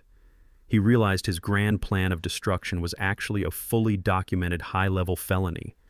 The piercing wail of police sirens suddenly shattered the quiet night. 3 marked squad cars careened around the street corner and screeched to a violent halt right behind my town car. The doors flew open instantly. 6 armed officers poured into the construction lot with their weapons drawn and tactical flashlights blindingly bright. They shined the intense white beams directly into Charles's eyes. The lead officer ordered him to drop the lighter and get on the ground immediately. The arrogant elite businessman completely collapsed under the pressure. He dropped the lighter into the wet dirt and fell to his knees, sobbing hysterically like a terrified child. 2 officers rushed forward and slammed him roughly onto the gravel face down. They yanked his arms behind his back and secured the heavy steel handcuffs around his wrists. The harsh metallic click of the cuffs echoed through the silent construction site. Charles was stripped of his freedom, his dignity, and his entire fake persona. He was being hauled away like a common violent criminal. I watched the officers drag Charles across the dirt toward the back of the flashing police cruiser. He was covered in mud and reeked of highly flammable gasoline. His life of country clubs and expensive dinners was officially over. He was going to spend the rest of his life wearing a bright orange jumpsuit. But as the police officer pushed his head down to shove him into the cramped back seat, Charles twisted around and glared at me with pure, unadulterated venom. He screamed that I had not won the war yet. He shouted that his arrest would not stop the legal avalanche heading my way. Charles revealed that Tariq had spent the entire afternoon meeting with a ruthless, aggressive team of family court litigators. Charles screamed that my son was not running away from the fight. Tariq was doubling down on his original threat. He was filing an emergency judicial injunction at 9 o'clock the very next morning.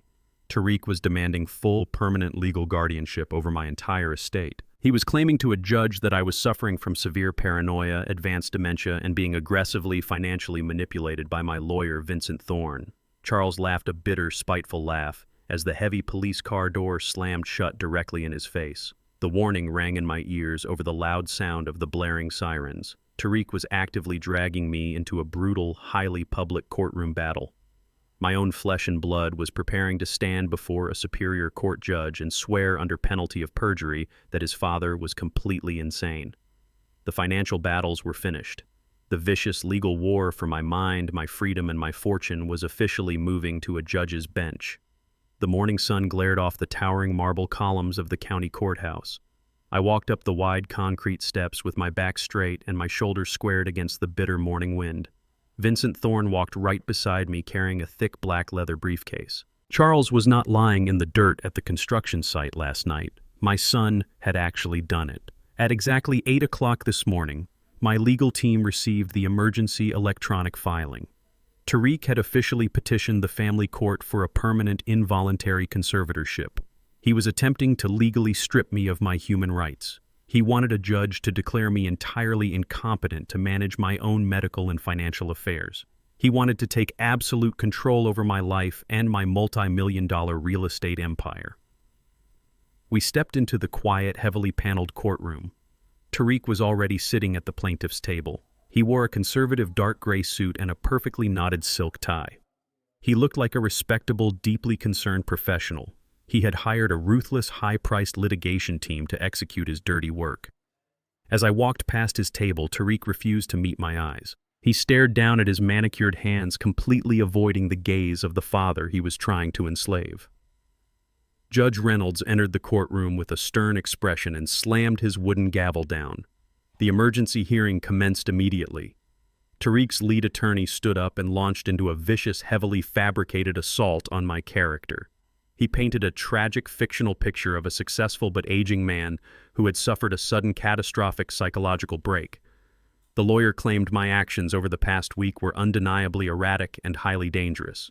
He cited the abrupt cancellation of the wedding catering funds as a sudden loss of impulse control. He dramatically described the emergency eviction of his client from the downtown penthouse as an act of severe, unhinged paranoia. He completely omitted the fact that Tariq had committed felony bank fraud to trigger that exact eviction. The lawyer then turned his aggressive focus directly onto Vincent. He pointed a sharp, accusing finger at my attorney and accused him of predatory financial manipulation. He told the judge that Vincent was taking advantage of a confused elderly black man by whispering paranoid delusions into my ear to isolate me from my loving family. Tariq actually covered his face with his hands and let out a loud theatrical sob. He told the judge he just wanted to save his father's mind before it was entirely gone. He played the role of the heartbroken son perfectly. I sat in my heavy wooden chair and watched my son perform for the court. I remembered holding that boy in my arms when he was a newborn baby.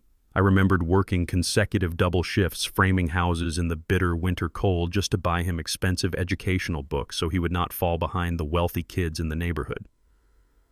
I spent my entire adult life teaching him how to navigate a system that actively targets black wealth. I taught him how legal loopholes and probate courts were historically weaponized to strip our ancestors of their land and their dignity. I taught him exactly how to protect himself from those predatory tactics. Now he was using that precise generational trauma against his own father. He was twisting the legal system to capture me simply because I cut off his unlimited allowance. He was willing to strip away my basic human autonomy to fund his fake high society lifestyle. Judge Reynolds looked down from his elevated bench. He peered over his reading glasses with a deep judicial frown. He asked Vincent if we had any preliminary defense against these incredibly severe allegations of cognitive decline. Vincent stood up slowly, adjusting the cuffs of his tailored suit. He did not raise his voice. He did not argue with Tariq's lawyer. He simply opened his leather briefcase and pulled out 3 thick sealed envelopes bearing official medical crests. Vincent addressed the judge with absolute icy precision. He stated that we anticipated this exact fraudulent maneuver days ago. Vincent explained that I had voluntarily subjected myself to the most rigorous, comprehensive cognitive and psychiatric evaluations available in the state. He approached the bench and handed the 3 heavy envelopes directly to the court clerk. Vincent announced that those envelopes contained sworn medical affidavits from 3 independent board-certified geriatric psychiatrists. None of these doctors were affiliated with each other, and all 3 were highly respected experts in cognitive preservation. Judge Reynolds broke the heavy wax seals and began reading the documents. The silence in the courtroom was absolute. Tariq stopped his fake crying and looked up in sudden panic. He realized we were not unprepared. We were waiting for him with a heavily fortified defense. Judge Reynolds spent 5 long minutes reviewing the complex medical data, the brain scan results, and the psychological assessments.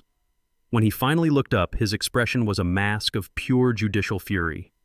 He glared directly at Tariq and his expensive litigation team. The judge stated that he had rarely seen cognitive test scores this flawless in a man of my age. The medical experts unanimously declared that I possessed absolute executive functioning, perfect memory retention, and 0 signs of paranoia or dementia. I was completely oriented to reality and highly capable of managing complex multinational corporate assets. The judge slapped the papers down on his massive wooden desk. He told Tariq's lawyer that filing an emergency conservatorship without a single shred of verified medical evidence was a gross abuse of the judicial system. He warned them that they were bordering on severe legal sanctions for filing a frivolous and malicious petition intended to harass a competent citizen. Tariq's entire legal strategy instantly vaporized into thin air. His high-priced lawyer stammered loudly, trying to rapidly backtrack and withdraw the petition without prejudice. Tariq looked at me with wide, terrified eyes. He realized he had just committed perjury in open court and completely failed to steal my estate. The trap he set for me had snapped shut on his own neck. Judge Reynolds picked up his gavel, preparing to formally dismiss the case and throw them out of his courtroom. Vincent was not finished. He did not want Tariq to simply walk away with a dismissed petition and a stern warning. He raised his hand and spoke loudly, overriding the judge's gavel. Vincent stated that the defense did not want the case dismissed just yet. He told the judge that the court needed to understand the true criminal motivation behind this malicious filing. Vincent explained that Tariq was not acting out of misguided medical concern. He was acting to actively cover up a highly illegal financial conspiracy involving his father-in-law, Charles.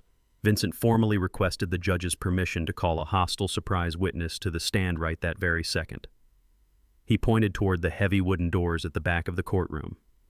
Vincent announced that he had successfully subpoenaed a former state notary public who was recently fired from Charles's failing import company. Tariq's face went completely dead. He gripped the edge of his table so hard his knuckles turned stark white. He knew exactly who was standing behind those doors, and he knew his absolute destruction was only seconds away. The heavy oak doors at the back of the courtroom swung open with a loud groan that echoed across the high ceiling. A short, balding man wearing an ill-fitting brown suit stepped nervously into the main aisle. He clutched a thick yellow manila envelope tightly against his chest, as if his entire life depended on it. His name was Arthur Pendleton, and until exactly 2 weeks ago, he was the senior licensed notary public and primary compliance officer for Charles's failing import company. Tariq's lead attorney practically leaped out of his expensive leather chair. He shouted a frantic, aggressive objection to Judge Reynolds, claiming this surprise witness was a blatant violation of standard court procedure. He argued loudly that Arthur had absolutely no relevance to a medical conservatorship hearing and that his presence was a desperate distraction tactic. Judge Reynolds glared down from the elevated bench with eyes like polished steel. He ordered the defense attorney to sit down immediately and remain completely silent. The judge stated that if there was active financial fraud driving this medical petition, he was going to hear every single word of it right now. Arthur walked slowly past the plaintiff's table. Tariq physically shrank back in his chair, his face turning the color of wet ash. He knew exactly who Arthur was. He knew exactly what was hidden inside that yellow envelope, and he knew it was the absolute end of his life as a free man. Arthur took the wooden witness stand and placed his trembling hand on the Bible, swearing to tell the absolute truth. Vincent Thorne approached the podium with the calm, deadly grace of a shark circling bleeding prey. Vincent did not raise his voice or use theatrical gestures. He asked Arthur to state his previous employment for the official court record.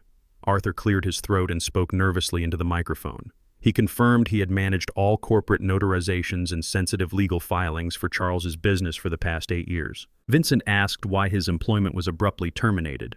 Arthur wiped a heavy bead of sweat from his forehead with a wrinkled handkerchief. He explained that Charles fired him because he absolutely refused to backdate a massive transfer of toxic corporate debt into a newly formed anonymous dummy corporation. But right before he was escorted out of the building by private security, Charles forced him to notarize one final highly classified document late at night in a locked office. Vincent walked right up to the witness stand and gently took the yellow envelope from Arthur's shaking hands. Vincent pulled out a thick, stapled contract printed on premium corporate letterhead. He handed the original copy directly to Judge Reynolds and handed a duplicate copy to Tariq's sweating lawyer. Vincent turned back to the podium and asked Arthur to explicitly detail the exact nature of the contract he was forced to validate. Arthur took a deep breath and looked directly at my son. He told the silent courtroom that the document was a binding private agreement between Charles and Tariq. The contract explicitly outlined the hostile financial takeover and systematic dismantling of the ironclad family trust. I sat perfectly still in my chair, watching my son squirm under the crushing weight of his own profound betrayal. I remembered sitting at our small Formica kitchen table 30 years ago under the dim yellow light of a cheap overhead bulb. Tariq was just a teenager eager to sign the financing papers for his very first used car. I made him sit there for 2 hours and read every single line of that dense contract aloud. I told him that a man is only as good as his signature and that the fine print is exactly where thieves hide their traps. I taught him to never sign away his leverage and to never sell his loyalty for a quick, shiny reward. I spent my entire life trying to build a fortress of financial literacy around him so the predatory corporate world would never chew him up and spit him out. He took every single lesson I ever taught him and weaponized it to sell my blood and sweat to a family of arrogant racist frauds. He traded his heritage and his father's legacy for a fake seat at an elite high society table. Arthur continued his devastating testimony under oath.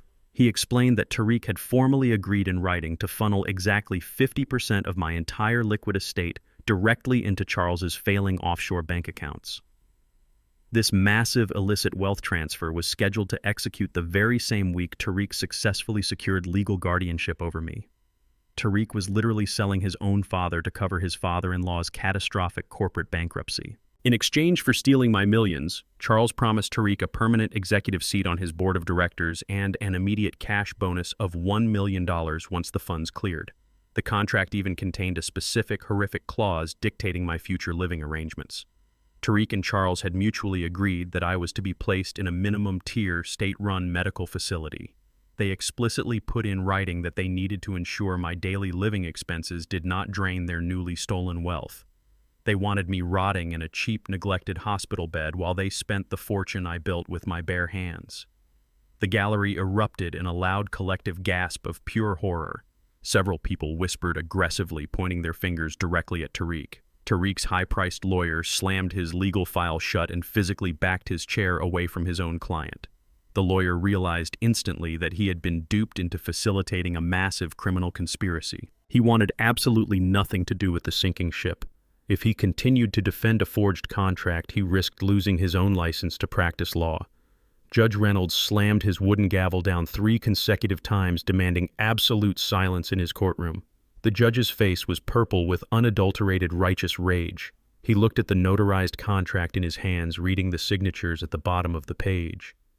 He then looked down at Tariq with a level of deep, profound disgust I had never before seen on a human face. The judge did not ask for closing arguments. He did not ask Tariq to explain himself or offer a defense. The legal execution was immediate.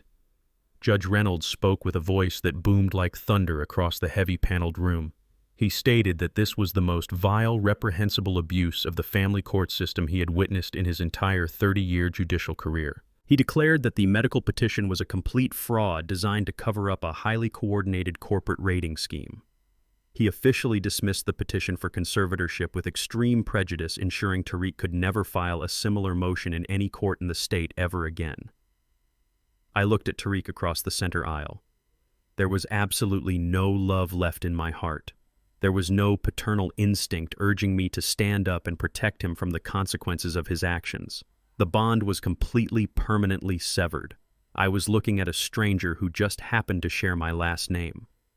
Tariq grabbed his expensive leather briefcase and stood up quickly. He was preparing to rush out of the courtroom and hide from the catastrophic public fallout. He thought he had lost the battle but could simply go home and figure out a new way to survive. But Judge Reynolds raised his hand and pointed a strict, demanding finger directly at my son. The judge ordered Tariq to sit back down in his chair immediately. Judge Reynolds announced that filing a fraudulent medical petition based on a criminal financial conspiracy was a severe felony offense. Submitting a contract intended to defraud a senior citizen of their estate in front of a sitting judge was an act of aggressive perjury. He looked over at the 2 armed bailiffs standing near the main exits of the courtroom. The judge ordered the bailiffs to lock the heavy wooden doors and secure the entire perimeter of the room. Tariq froze completely, his briefcase dropping from his hands and hitting the floor with a loud, heavy thud. He realized the terrifying truth of his current situation. He was not just walking away with a dismissed lawsuit and a bruised ego. The judge was actively detaining him inside the courtroom.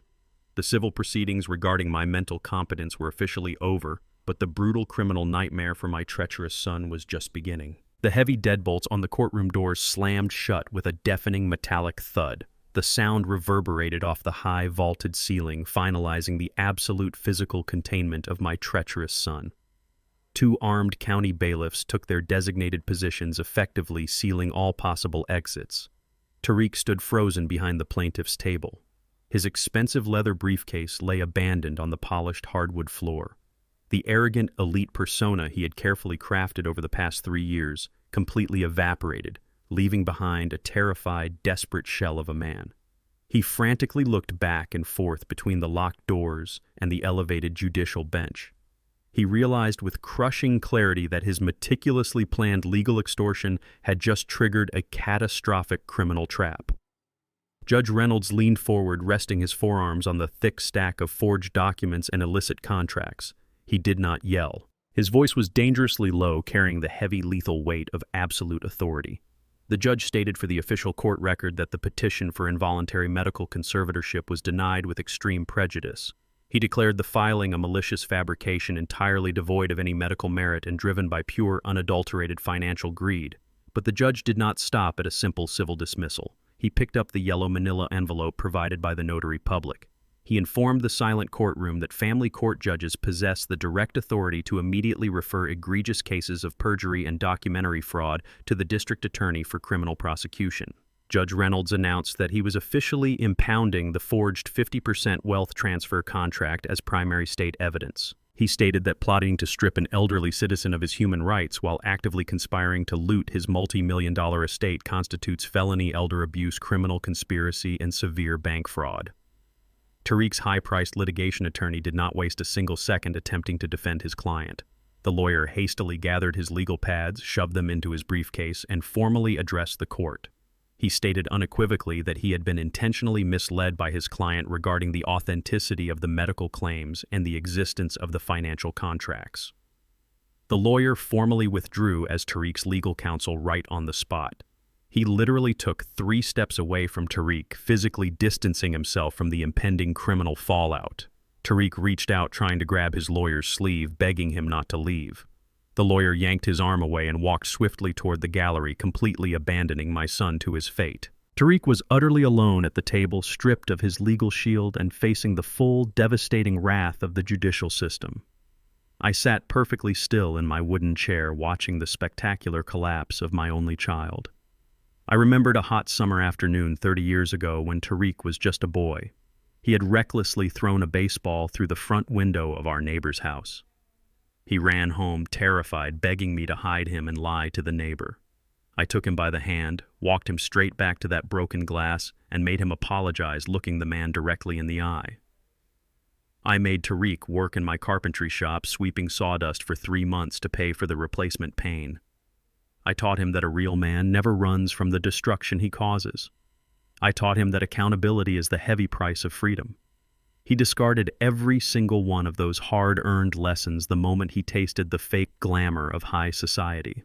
He thought his tailored suits and his elite in-laws made him exempt from consequences. He was about to learn that the justice system does not care about the brand of his silk tie. Judge Reynolds looked directly at the 2 armed bailiffs standing at the rear of the room. He gave them a sharp, definitive nod. He ordered them to take Tariq into immediate police custody for suspected felony fraud and aggravated perjury. The bailiffs marched down the center aisle, their heavy boots echoing loudly against the floor. Tariq's eyes widened in absolute sheer panic. He backed away from the table, his hands raised in a pathetic gesture of surrender. He stammered frantically, pleading with the judge, claiming there was a massive misunderstanding. He swore that Charles was the mastermind behind the entire wealth transfer contract and that he was just following his father-in-law's aggressive instructions. He was desperately trying to throw the very man he conspired with under the bus just to save his own skin. Judge Reynolds did not even blink. He told Tariq he could explain his pathetic excuses to the county detectives down in the holding cells. The bailiffs grabbed Tariq roughly by the shoulders. They spun him around and slammed him face first against the polished wooden table. Tariq gasped as the breath was knocked out of his lungs. The sharp, violent sound of cold steel handcuffs snapping shut around his wrists echoed through the silent courtroom. My son was officially a detained criminal. The heavy chains clinked as the officers pulled him back to his feet. His tailored suit jacket was bunched up awkwardly around his neck. His pristine public image was utterly destroyed. He was no longer a wealthy executive. He was a handcuffed fraudster heading straight for a concrete cell. Tariq twisted his head around, searching the crowded gallery with wild, desperate eyes. He was looking for his newlywed wife. Madison and her mother Barbara were sitting in the third row. They had arrived at the courthouse expecting to watch a judge hand Tariq the keys to my entire real estate empire. They expected to walk out of those doors as millionaires. Instead, they were watching their golden goose get hauled away in chains. Tariq locked eyes with Madison. He begged her to help him. He shouted across the courtroom demanding she call Charles immediately and arrange a premium bail bondsman. He pleaded with her to contact her elite corporate lawyers and get him out of this nightmare. He promised her he could still fix the situation and secure the money they needed to survive. Madison slowly stood up from her wooden bench. Barbara stood right beside her, clutching her expensive designer handbag tightly against her chest. I watched Madison look at her handcuffed husband. There was absolutely no love in her eyes. There was no loyalty, no compassion, and no urge to defend the man she had just married. There was only pure, unfiltered disgust. She looked at Tariq as if he were a diseased animal that had completely failed its sole purpose. She realized in that exact moment that Tariq was entirely useless to her. He had no trust fund. He had no luxury penthouse. He had no high-powered executive career. He was just a broke, exposed criminal facing decades in a federal penitentiary.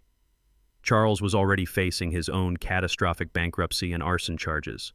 Madison knew associating with Tariq would only drag her deeper into the legal and financial abyss. Madison did not say a single word of comfort. She did not promise to wait for him or hire a legal defense team.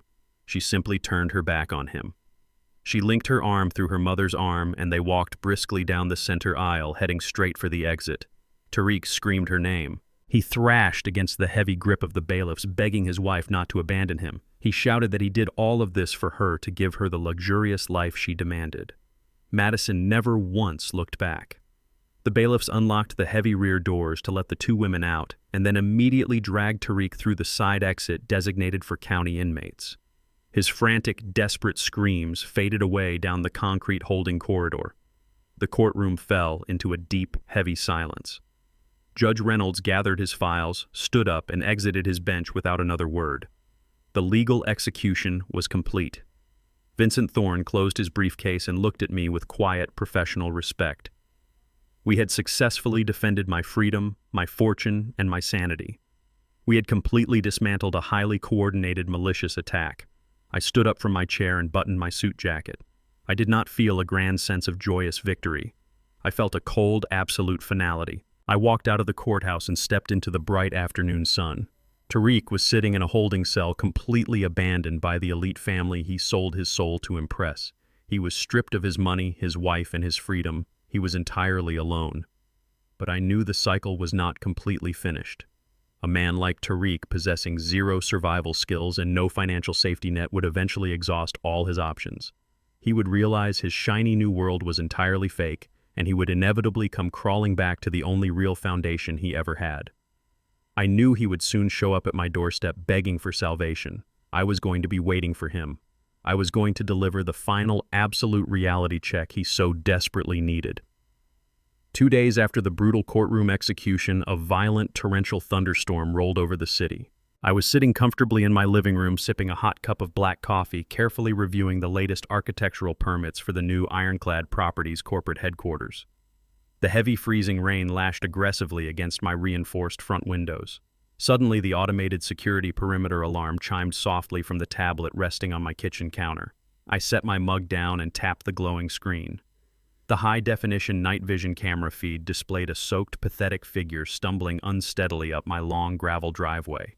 It was Tariq. He had somehow managed to secure a predatory high-interest bail bond, likely trading whatever meager personal assets he had left or signing away his future wages, just to avoid spending the entire weekend trapped in county lockup. His tailored gray court suit was completely ruined, plastered tightly to his shivering, defeated frame by the freezing downpour. He did not have an umbrella. He did not have a luxury car waiting by the curb. He walked up the concrete steps and collapsed heavily onto his knees right on my front porch. He pounded his bare fists against my heavy oak door, shouting my name through the howling wind and the crashing thunder. He was completely broken, crawling back in absolute disgrace to the very man he had tried to legally enslave and lock away just 48 hours ago. I took a slow, deliberate breath, walked down the hallway, and unlocked the heavy brass deadbolt. I pulled the front door open.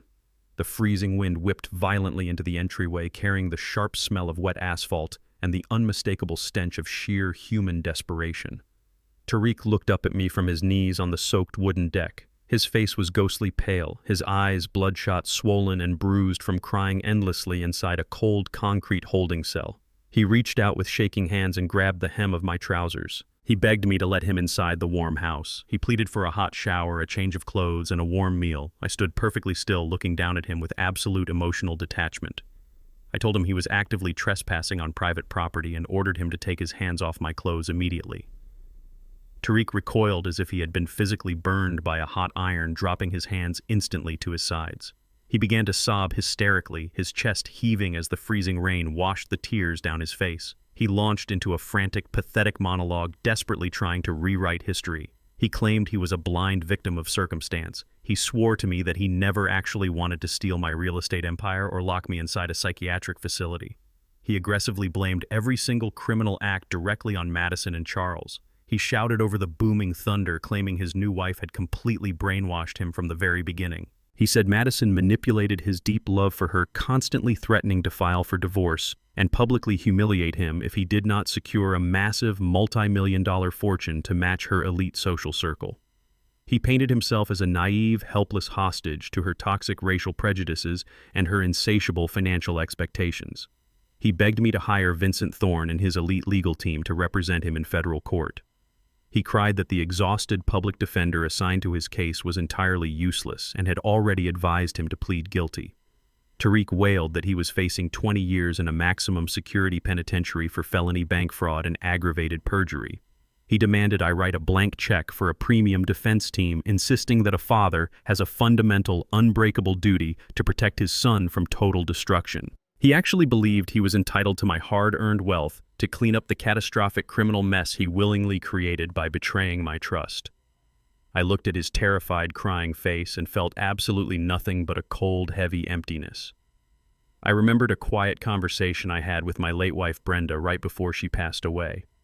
We were sitting in this exact living room watching the snow fall outside. Tariq was just a toddler playing happily on the rug with a set of wooden blocks I had carved for him. Brenda held my rough, calloused hand tightly and made me promise to raise him to be a man of unbreakable integrity. She knew the world would be incredibly hostile and unforgiving to a young black man, and she wanted his character to be his absolute ultimate shield against prejudice. I spent decades building a massive financial fortress to give him a head start in life, but I clearly forgot to teach him that integrity cannot be inherited through a trust fund. It must be forged through hardship and accountability. I gave him the keys to a kingdom, and he immediately handed those keys to a family that viewed us both as inferior disposable tools. He traded Brenda's legacy for a fake smile from a racist woman who abandoned him the precise second his bank accounts were frozen by a judge. I leaned against the solid doorframe, shielding myself from the freezing rain, and delivered the crushing, inescapable truth.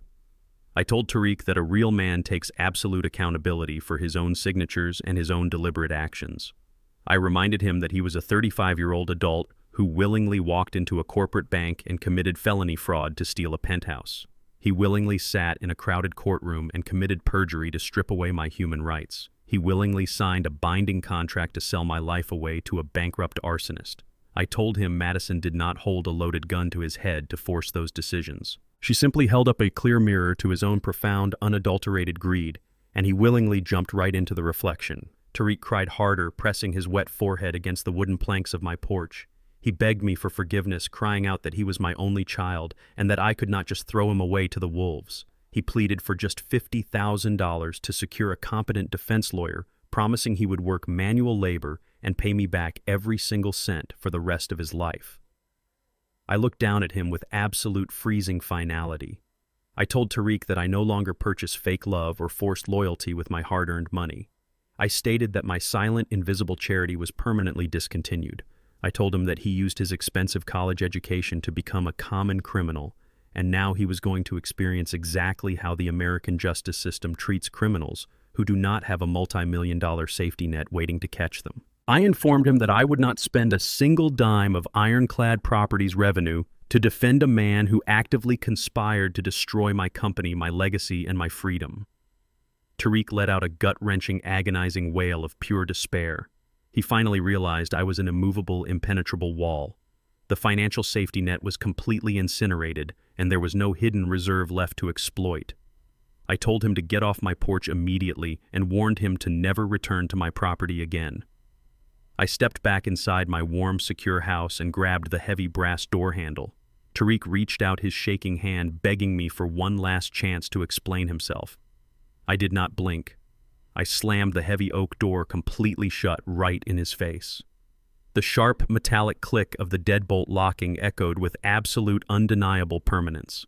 I stood in the quiet hallway listening to his muffled sobs slowly fade into the roaring storm outside. The physical and emotional barrier was permanently sealed forever.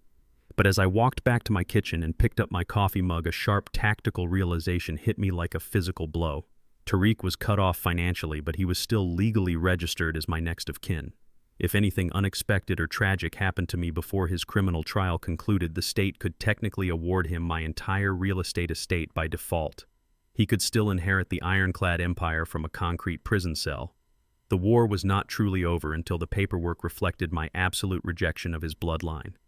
I immediately picked up my secure phone and dialed Vincent Thorne.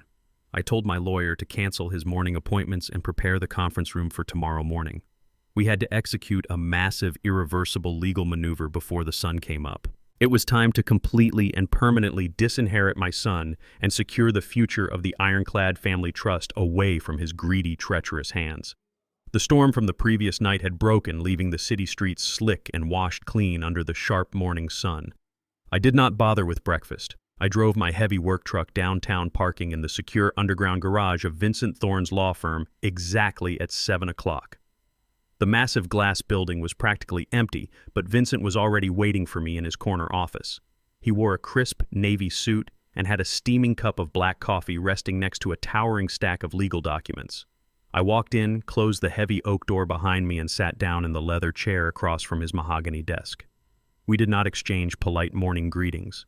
We did not discuss the weather or my son's pathetic crying display on my front porch the night before. I looked Vincent directly in the eyes and told him it was time to deploy the nuclear option. I wanted Tariq entirely erased from the ironclad family trust. I wanted every single legal tie, every potential loophole, and every default inheritance clause permanently severed before the banks opened at 9.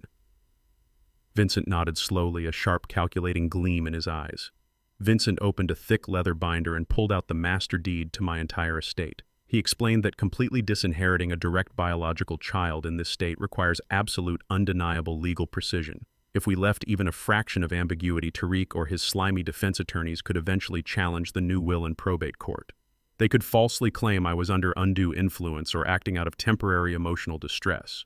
Vincent told me we were not just going to write a simple exclusion clause. We were going to build a legal fortress around my assets that no judge, no lawyer, and no greedy relative could ever penetrate. We systematically went through every single holding company, every commercial real estate deed, and every private bank account. Vincent drafted explicit language stating that Tariq was intentionally and knowingly excluded from receiving a single penny property or asset from my estate. We even included a specialized legal clause that awarded Tariq exactly $1 single. Vincent explained this was a brutal, highly effective legal tactic. By deliberately leaving him $1, we legally proved that I did not simply forget about my son. I actively remembered him, evaluated his worth to my legacy, and deemed it to be exactly 100 cents.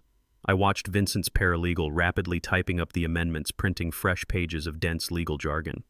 We completely dissolved the emergency medical directives that Tariq had tried to exploit. I appointed Vincent's firm as the sole independent executor of my estate, ensuring my son could never again attempt to authorize a fake medical evaluation or sign a forged power of attorney. The sheer volume of paperwork required to undo 35 years of blind parental devotion was staggering. Every signature I provided felt like cutting a heavy, toxic chain that had been dragging me down for years. Tariq had traded his birthright to impress a family of racist frauds who abandoned him at the first sign of trouble. Now he was going to face the brutal reality of living in a world where his last name offered absolutely zero financial protection. The ironclad empire was officially closed to him forever. As Vincent organized the final pages for my signature, I looked out the massive floor-to-ceiling window at the sprawling city skyline. I owned a significant portion of the commercial buildings reflecting the morning light, but none of it felt as important as the memory of my late wife, Brenda. I remembered the tiny, cramped apartment we lived in when we were first married. I remembered sitting at a broken kitchen table calculating how many extra framing shifts I needed to work just to afford basic groceries. Brenda never once complained about my calloused hands or my dust-covered clothes. She believed in my vision when every bank manager in the city laughed at my business plans. She knew the world was incredibly hostile to a young black man trying to build wealth from the ground up. She deserved a legacy built on integrity, not a fortune squandered by a treacherous, greedy son. I turned back to Vincent and told him exactly where I wanted my multi-million-dollar empire to go. I instructed Vincent to liquidate the primary generational trust fund entirely. I told him to draft the founding charter for a massive, heavily endowed nonprofit organization. We named it the Brenda Ironclad Scholarship Fund. I detailed the exact operational parameters of the foundation. The millions of dollars that Tariq believed belonged to him were now permanently legally locked into a system designed to uplift young, driven black entrepreneurs from the poorest neighborhoods in the city. I wanted my wealth to fund trade school tuitions, provide small business grants, and secure commercial leases for young men and women who actually possessed the grit and character my son severely lacked. I was going to use the money Tariq tried to steal to build a legion of brilliant, hardworking leaders who understood the true value of a dollar and the absolute necessity of personal honor. I was going to give the keys to the kingdom to people who would actually appreciate the grueling sacrifice it took to build it. Vincent smiled, a genuine expression of profound professional respect. He rapidly adjusted the final trust destinations, binding my entire liquid and physical estate to the scholarship foundation. He slid the heavy stack of finalized documents across the mahogany desk. I picked up the expensive silver pen he offered. I did not hesitate. I did not feel a single ounce of regret or paternal guilt. I pressed the pen to the thick parchment paper and signed my name with sharp, deliberate strokes. I signed the master deed. I signed the medical directives. I signed the absolute disinheritance clause. With every stroke of the pen, Tariq was mathematically and legally reduced to nothing. The boy who was supposed to inherit an empire was officially left with exactly $1 and a mountain of criminal charges. The paperwork was heavily stamped, notarized by 2 independent witnesses, and instantly filed into the secure county database. The transition of power was absolute and irreversible. My wealth was finally safe from the hands of the man who planned to lock me in a psychiatric ward to get it. I stood up from the desk, buttoning my suit jacket. The crippling weight of my son's arrogant entitlement was finally gone. I felt a tremendous, overwhelming sense of clarity and purpose. I told Vincent that establishing the scholarship fund was only the first half of the morning's mission. I did not want Tariq to find out about his disinheritance through a polite email or a phone call weeks from now. I wanted him to know immediately that his safety net was completely incinerated. I instructed Vincent to dispatch a specialized legal courier directly to the cheap rundown motel where Tariq was currently hiding while awaiting his federal fraud arraignment. I wanted my son to physically hold the heavy legal documents proving he had lost absolutely everything. I wanted him to read the clause that valued his entire existence at exactly $1 single. Vincent nodded, handing the sealed waterproof envelope to his fastest courier with strict aggressive delivery instructions. The courier was ordered to place the documents directly into Tariq's hands and demand a physical signature of receipt. As I walked out of the law firm and stepped back into the bustling city streets, my encrypted phone vibrated with a breaking news alert from my private security network. The legal avalanche I just triggered was about to collide with a massive secondary explosion. Madison, terrified of facing federal prison time for her direct involvement in the bank fraud conspiracy, had just executed a vicious, highly public betrayal of her own. She was absolutely not going to sink with her ruined husband. She was actively preparing to throw Tariq completely under the bus, and her treacherous family was about to drag the entire situation into a brand new, highly destructive arena. Charles, facing his own catastrophic arson charges, had instructed his daughter to sever all ties and file for emergency legal separation. They were launching a desperate scorched earth campaign to save themselves, and Tariq was positioned right in the center of the blast zone. I stood on the busy downtown sidewalk staring at the encrypted notification on my phone screen. Vincent Thorne's intelligence network had intercepted the family court filings mere minutes after they were officially submitted to the county clerk. Madison was not just filing for a standard divorce. She was executing a ruthless, highly publicized legal amputation. She submitted a massive emergency petition for annulment and legal separation citing severe financial fraud. She explicitly claimed Tariq had completely deceived her about his personal wealth and his executive status. The legal documents painted Tariq as a solitary, manipulative mastermind who had conned an innocent high society family. But Madison did not stop at simply destroying his reputation in family court. She was actively offering to testify against her own husband in federal court to secure full criminal immunity for herself. The sheer velocity of her betrayal was absolutely staggering. Madison knew the federal investigators and county prosecutors were building a massive bank fraud case regarding the forged power of attorney. She knew her signature on the marriage certificate and her physical presence at the bank made her a prime co-conspirator in the eyes of the law. To save her own skin, she constructed a vicious narrative designed to throw Tariq directly into the fire. She claimed she was a naive victim of his elaborate lies. She told the prosecutors that Tariq was a dangerously unstable man who had orchestrated the entire extortion plot against his father without her knowledge. She completely erased her own racist phone call, her own demands for money, and her own complicity. Madison and her mother Barbara orchestrated a rapid, cowardly escape to avoid the immediate legal fallout. While Tariq was sitting in a dilapidated motel room on the edge of the city, waiting for his federal arraignment, Madison executed a final act of pure spite. She drove to the cheap motel, used her spare key, and stole the only vehicle Tariq had left. It was a modest 5-year-old sedan I had bought him right out of college. It was the absolute only asset not tied up in the frozen ironclad family trust. Madison loaded the trunk with whatever designer clothes she managed to salvage from the penthouse eviction. She picked up her disgraced mother and they fled across state lines, heading toward a distant relative's house to hide from the media. They completely abandoned Charles, leaving him to face his violent criminal arson charges entirely alone. Tariq woke up in a cheap motel room with no wife, no car, no money, and no future. When he opened his flimsy wooden door, he found a fresh stack of expedited divorce papers taped aggressively to the peeling paint. His elite high society bride had financially and emotionally butchered him. She left him to take the absolute full force of the federal indictment while she ran away to play the victim in another state. He was completely stranded without a single dollar to even buy a cup of coffee.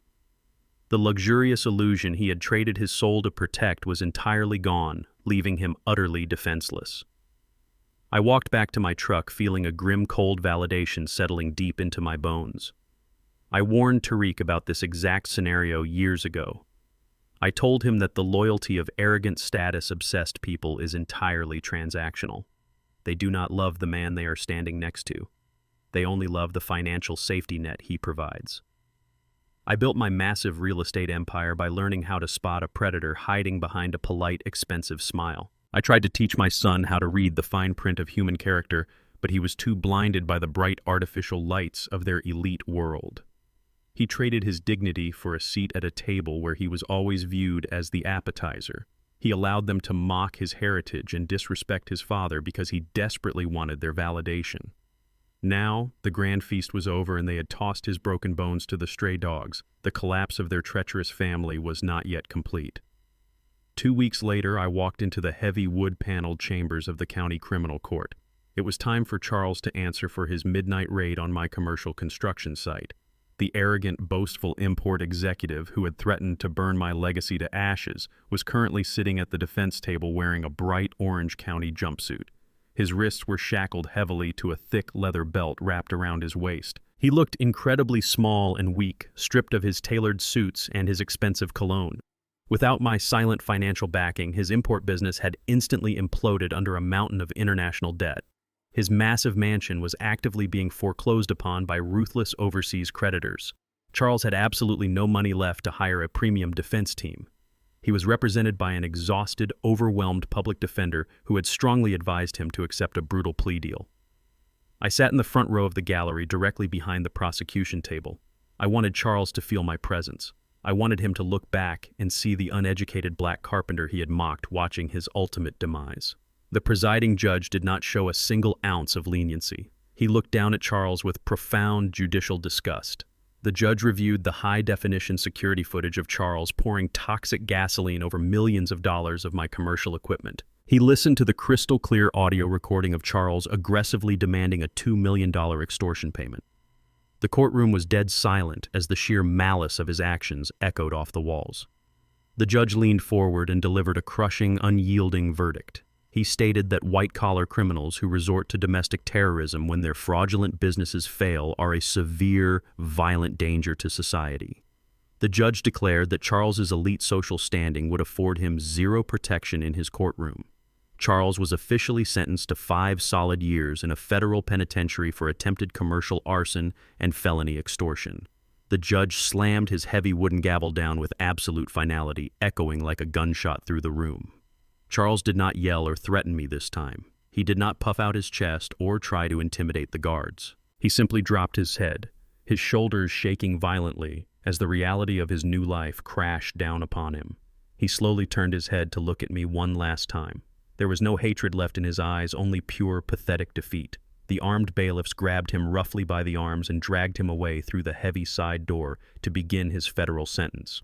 His entire fake empire was liquidated. His business was bankrupt. His wife and daughter had cowardly abandoned him to save themselves. The arrogant, untouchable patriarch was permanently reduced to a nameless convict number in a concrete cell. I stepped out of the courthouse and breathed in the sharp, clean morning air. The hostile elites who had invaded my life and actively mocked my existence were utterly annihilated. The board was completely cleared. Madison was a disgraced fugitive hiding from public backlash. Charles was locked in a federal cage. The fake high society family was entirely dismantled and scattered to the wind. I had successfully protected my multi-million-dollar empire and established a massive scholarship fund that would outlive us all. But there was still one piece left on the table: my son. Tariq was entirely isolated. He had no high-priced lawyer, no manipulative wife, and no wealthy father-in-law to bail him out. He had exactly $1 single to his name and a looming federal indictment hovering over his head. The federal prosecutors had offered him a brutal, unforgiving plea deal for his role in the bank fraud and the forged power of attorney. Tariq had absolutely no choice but to take it to avoid spending a decade in prison. He was about to be stripped of his expensive tailored suits and forced into a life he fundamentally thought he was superior to. Tariq was about to hit the absolute rock bottom of the socioeconomic ladder. The grueling, humiliating lesson of his harsh new reality was just beginning. He was going to learn exactly how hard it is to survive in this world when you have completely burned the only bridge that was ever truly built to support you. 6 months passed since the heavy wooden doors of the county courthouse slammed shut on my son's arrogant illusions. The federal prosecutors offered Tariq a brutal but calculated plea agreement. In exchange for his full cooperation and a guilty plea to felony bank fraud and aggravated perjury, he avoided a decade in a federal penitentiary. Instead, the judge sentenced him to 3 years of highly restrictive supervised probation and exactly 1,000 hours of grueling physical community service. He was officially a convicted felon. That single legal classification instantly incinerated his expensive college degree. It revoked his professional licenses and permanently blacklisted him from the corporate executive world he had worshipped so deeply. The high society elite who once drank his purchased champagne now viewed him as a toxic radioactive liability. Vincent Thorne's private investigator provided me with a final comprehensive background check to ensure my estate remained entirely secure from any lingering retaliation. I sat in my home office reading the thick manila folder that detailed my son's new catastrophic reality. Tariq was completely evicted from the glossy high-rise downtown district. He currently rented a tiny, damp studio apartment in a decaying industrial neighborhood on the far outskirts of the city. He had to pay his security deposit in weekly cash installments because no reputable landlord would approve a lease for a convicted fraudster with a ruined credit score. He did not have Madison's fake smile to comfort him. He did not have Charles's stolen money to bail him out. He slept on a cheap mattress resting directly on a warped linoleum floor. The man who used to complain about the thread count of his imported bed sheets was now shivering through the winter nights because he could barely afford to keep the aging radiator running. Without his fake executive resume, Tariq was forced to accept the absolute only employment available to a disgraced felon. He was hired by a massive commercial sanitation company. They assigned him to the grueling graveyard shift. 6 nights a week, Tariq put on a stiff, scratchy blue uniform bearing a stitched name tag. He carried a heavy plastic bucket, a mop, and a ring of brass keys. He was assigned to clean a towering 50-story corporate financial building right in the heart of the city's wealthy business district. It was the exact type of high-powered environment he used to pretend he ruled. Now he was just a nameless, invisible ghost roaming the empty hallways after midnight. He spent his nights scrubbing the porcelain toilets of arrogant executives, emptying trash cans filled with discarded expensive lunches, and polishing the massive mahogany boardroom tables he would never be allowed to sit at again. Reading the investigator's report, I felt a profound, heavy sense of absolute irony. When Tariq was just a newborn baby sleeping in a cheap plastic crib, I took a second job working the exact same night shift as a commercial janitor. After spending 12 hours framing houses in the bitter cold, I would put on a blue uniform and scrub floors until my knuckles bled. I swallowed my pride and cleaned up after wealthy businessmen specifically, so my son would never have to touch a mop. I wanted his hands to stay clean so he could hold a pen and sign legitimate contracts. As Tariq grew older, he developed a deep, arrogant disgust for manual labor. He mocked the working-class people who built the city. He viewed blue-collar sweat as a sign of intellectual inferiority. He completely forgot that his expensive tailored suits were entirely financed by the calluses on his father's hands. Now the universe had violently snapped him right back to the very bottom of the social ladder. He was learning the brutal, agonizing lesson of invisible labor. The investigator's report detailed a specific incident that occurred just 2 nights prior. Tariq was assigned to clean the Grand Executive Lobby on the 40th floor. It was a massive open space featuring panoramic glass windows overlooking the city skyline and a towering digital media screen that played continuous financial news. Tariq was down on his hands and knees scrubbing a stubborn coffee stain out of the imported marble floor. He was sweating heavily, his muscles aching from the relentless physical toll of his new life. As he wiped the cold stone, the loud, triumphant music of a breaking news broadcast echoed across the empty lobby. Tariq stopped scrubbing. He slowly lifted his head and looked up at the massive, bright screen. Staring back at him in high definition was my face. The local news network was broadcasting the grand opening gala of the Brenda Ironclad Scholarship Fund. The camera panned across a brand new state-of-the-art business incubation center, located right in the heart of the city's underserved South Side. I was standing at a sleek podium wearing a sharp-tailored suit surrounded by the mayor, the city council, and dozens of brilliant, ambitious young black entrepreneurs. These were the resilient men and women who had successfully earned the full financial backing of my multi-million-dollar foundation. The news anchor announced the staggering astronomical value of the trust fund I had formally dedicated to the community. They spoke about my legacy, my integrity, and my unwavering commitment to empowering the next generation of honorable leaders. Tariq knelt on the cold marble floor, clutching a wet, dirty rag in his blistered hands. He watched the massive screen as I proudly cut the thick red ribbon inaugurating a future that was originally built specifically for him. He saw the genuine, profound respect in the eyes of the young scholars standing behind me. They were looking at me with the exact admiration and loyalty he had so casually thrown away to impress a racist, toxic family. He watched the television camera zoom in on the large bronze plaque mounted near the facility entrance. It bore the name of his late mother, Brenda. It stood as a permanent, towering monument to her grace and my unbreakable resilience. The sheer, crushing weight of his catastrophic failure finally broke him. Tariq did not yell. He did not curse my name or blame Madison for his ruined life. He simply dropped the wet rag into the soapy water. The investigator noted that Tariq slumped heavily against the base of the marble reception desk, pulling his knees tightly to his chest. He buried his face in his dirty, calloused hands and wept. It was not the manipulative, performative crying he used in the courtroom. It was the agonizing, soul-tearing sob of a man who finally understood the exact magnitude of what he had destroyed. He had traded a massive legacy of honor, wealth, and unconditional paternal love for a fleeting fake smile from people who despised him. He realized that he could have been standing right next to me on that stage, celebrated as the heir to an incredible empire.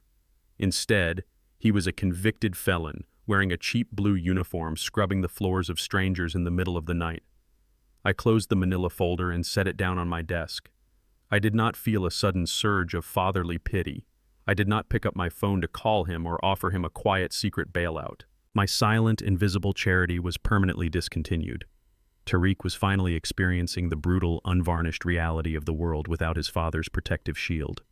He was learning exactly how hard the concrete feels when you deliberately jump out of a golden tower.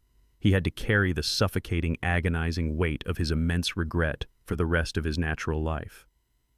Every single time he picked up a mop or looked at his tiny, crumbling apartment, he would remember the multi-million-dollar penthouse he tried to steal. Every time he saw my name in the financial news, he would remember the father he actively conspired to lock in a psychiatric ward. The brutal punishment of extreme poverty and public disgrace was exactly what he earned. I walked out of my home office and stepped onto my back patio. The night air was cool and peaceful. The chaotic, violent storm of my son's betrayal had completely passed, leaving behind a quiet, clear sky. I looked up at the stars, feeling a deep, profound sense of absolute closure. The relentless, exhausting battle to protect my sanity, my fortune, and my human rights was officially concluded. The parasites who attempted to drain my life had been aggressively amputated and left to rot in the harsh elements of their own creation. The ironclad empire was stronger and more secure than ever before. I took a deep breath, filling my lungs with the sweet taste of hard-won freedom. My multi-million-dollar legacy was firmly protected, and it was already changing the lives of young men and women who actually deserved it. I woke up the next morning long before the sun crested the city skyline. I brewed my coffee and walked out to the small garden I had cultivated in my backyard. The air was crisp and completely still. For the first time in 3 years, I did not check my phone expecting a manufactured crisis from my son. I did not calculate how much of my hard-earned savings would be required to finance someone else's arrogant lifestyle. My home was a fortress of absolute tranquility. The heavy, suffocating burden of pretending to be a blind, accommodating father was permanently lifted from my shoulders. I sat on my wooden bench and listened to the morning birds, realizing that peace is not something you can purchase. It is a boundary you must violently and fiercely defend.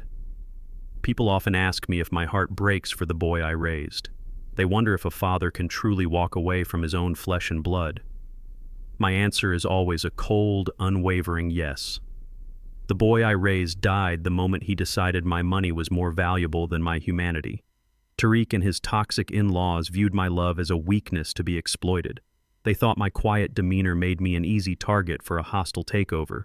But you cannot build a life on a foundation of betrayal and expect the walls to hold. I had to perform a brutal emotional amputation to save my own life. I had to cut away the infection of their greed before it poisoned the legacy my wife and I worked so tirelessly to build. Today, the Brenda Ironclad Scholarship Fund is putting dozens of brilliant young black men and women through advanced trade schools and prestigious business programs. These are young adults who look at my calloused hands and see a roadmap to their own success, not a source of social embarrassment. They respect the grueling, unglamorous labor it takes to build a multi-million-dollar empire. They call me a mentor, an investor, and a trusted friend. I found my true family not through bloodline, but through shared character and unbreakable integrity. My wealth is finally doing exactly what it was always meant to do. It is building up my community instead of financing the fake elite status of a treacherous son and a racist daughter-in-law. If there is one absolute truth you take away from my story, let it be this. Never sacrifice your dignity to keep a toxic person in your life, even if that person shares your last name. Blood relations do not give anyone a free pass to disrespect your existence. True love does not measure your worth by the balance in your checking account or the brand of your suit.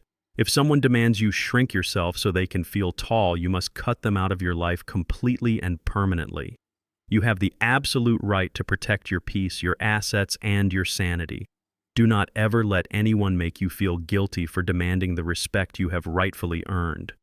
Did you find value in my story? What would you have done if your own child tried to lock you away for your money? I want to hear your thoughts and experiences, so please share them with me in the comments below. Let me know which city or country you are watching from today.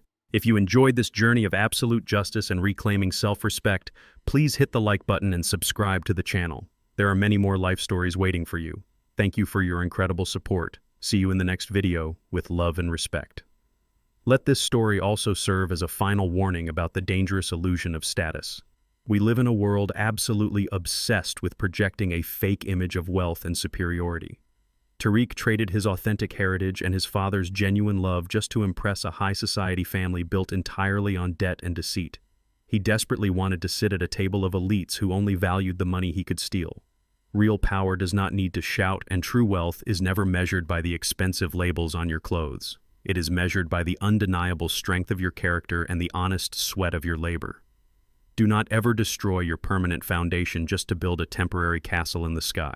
Please share this video with anyone who needs a powerful reminder to stand tall and fiercely demand the respect they deserve.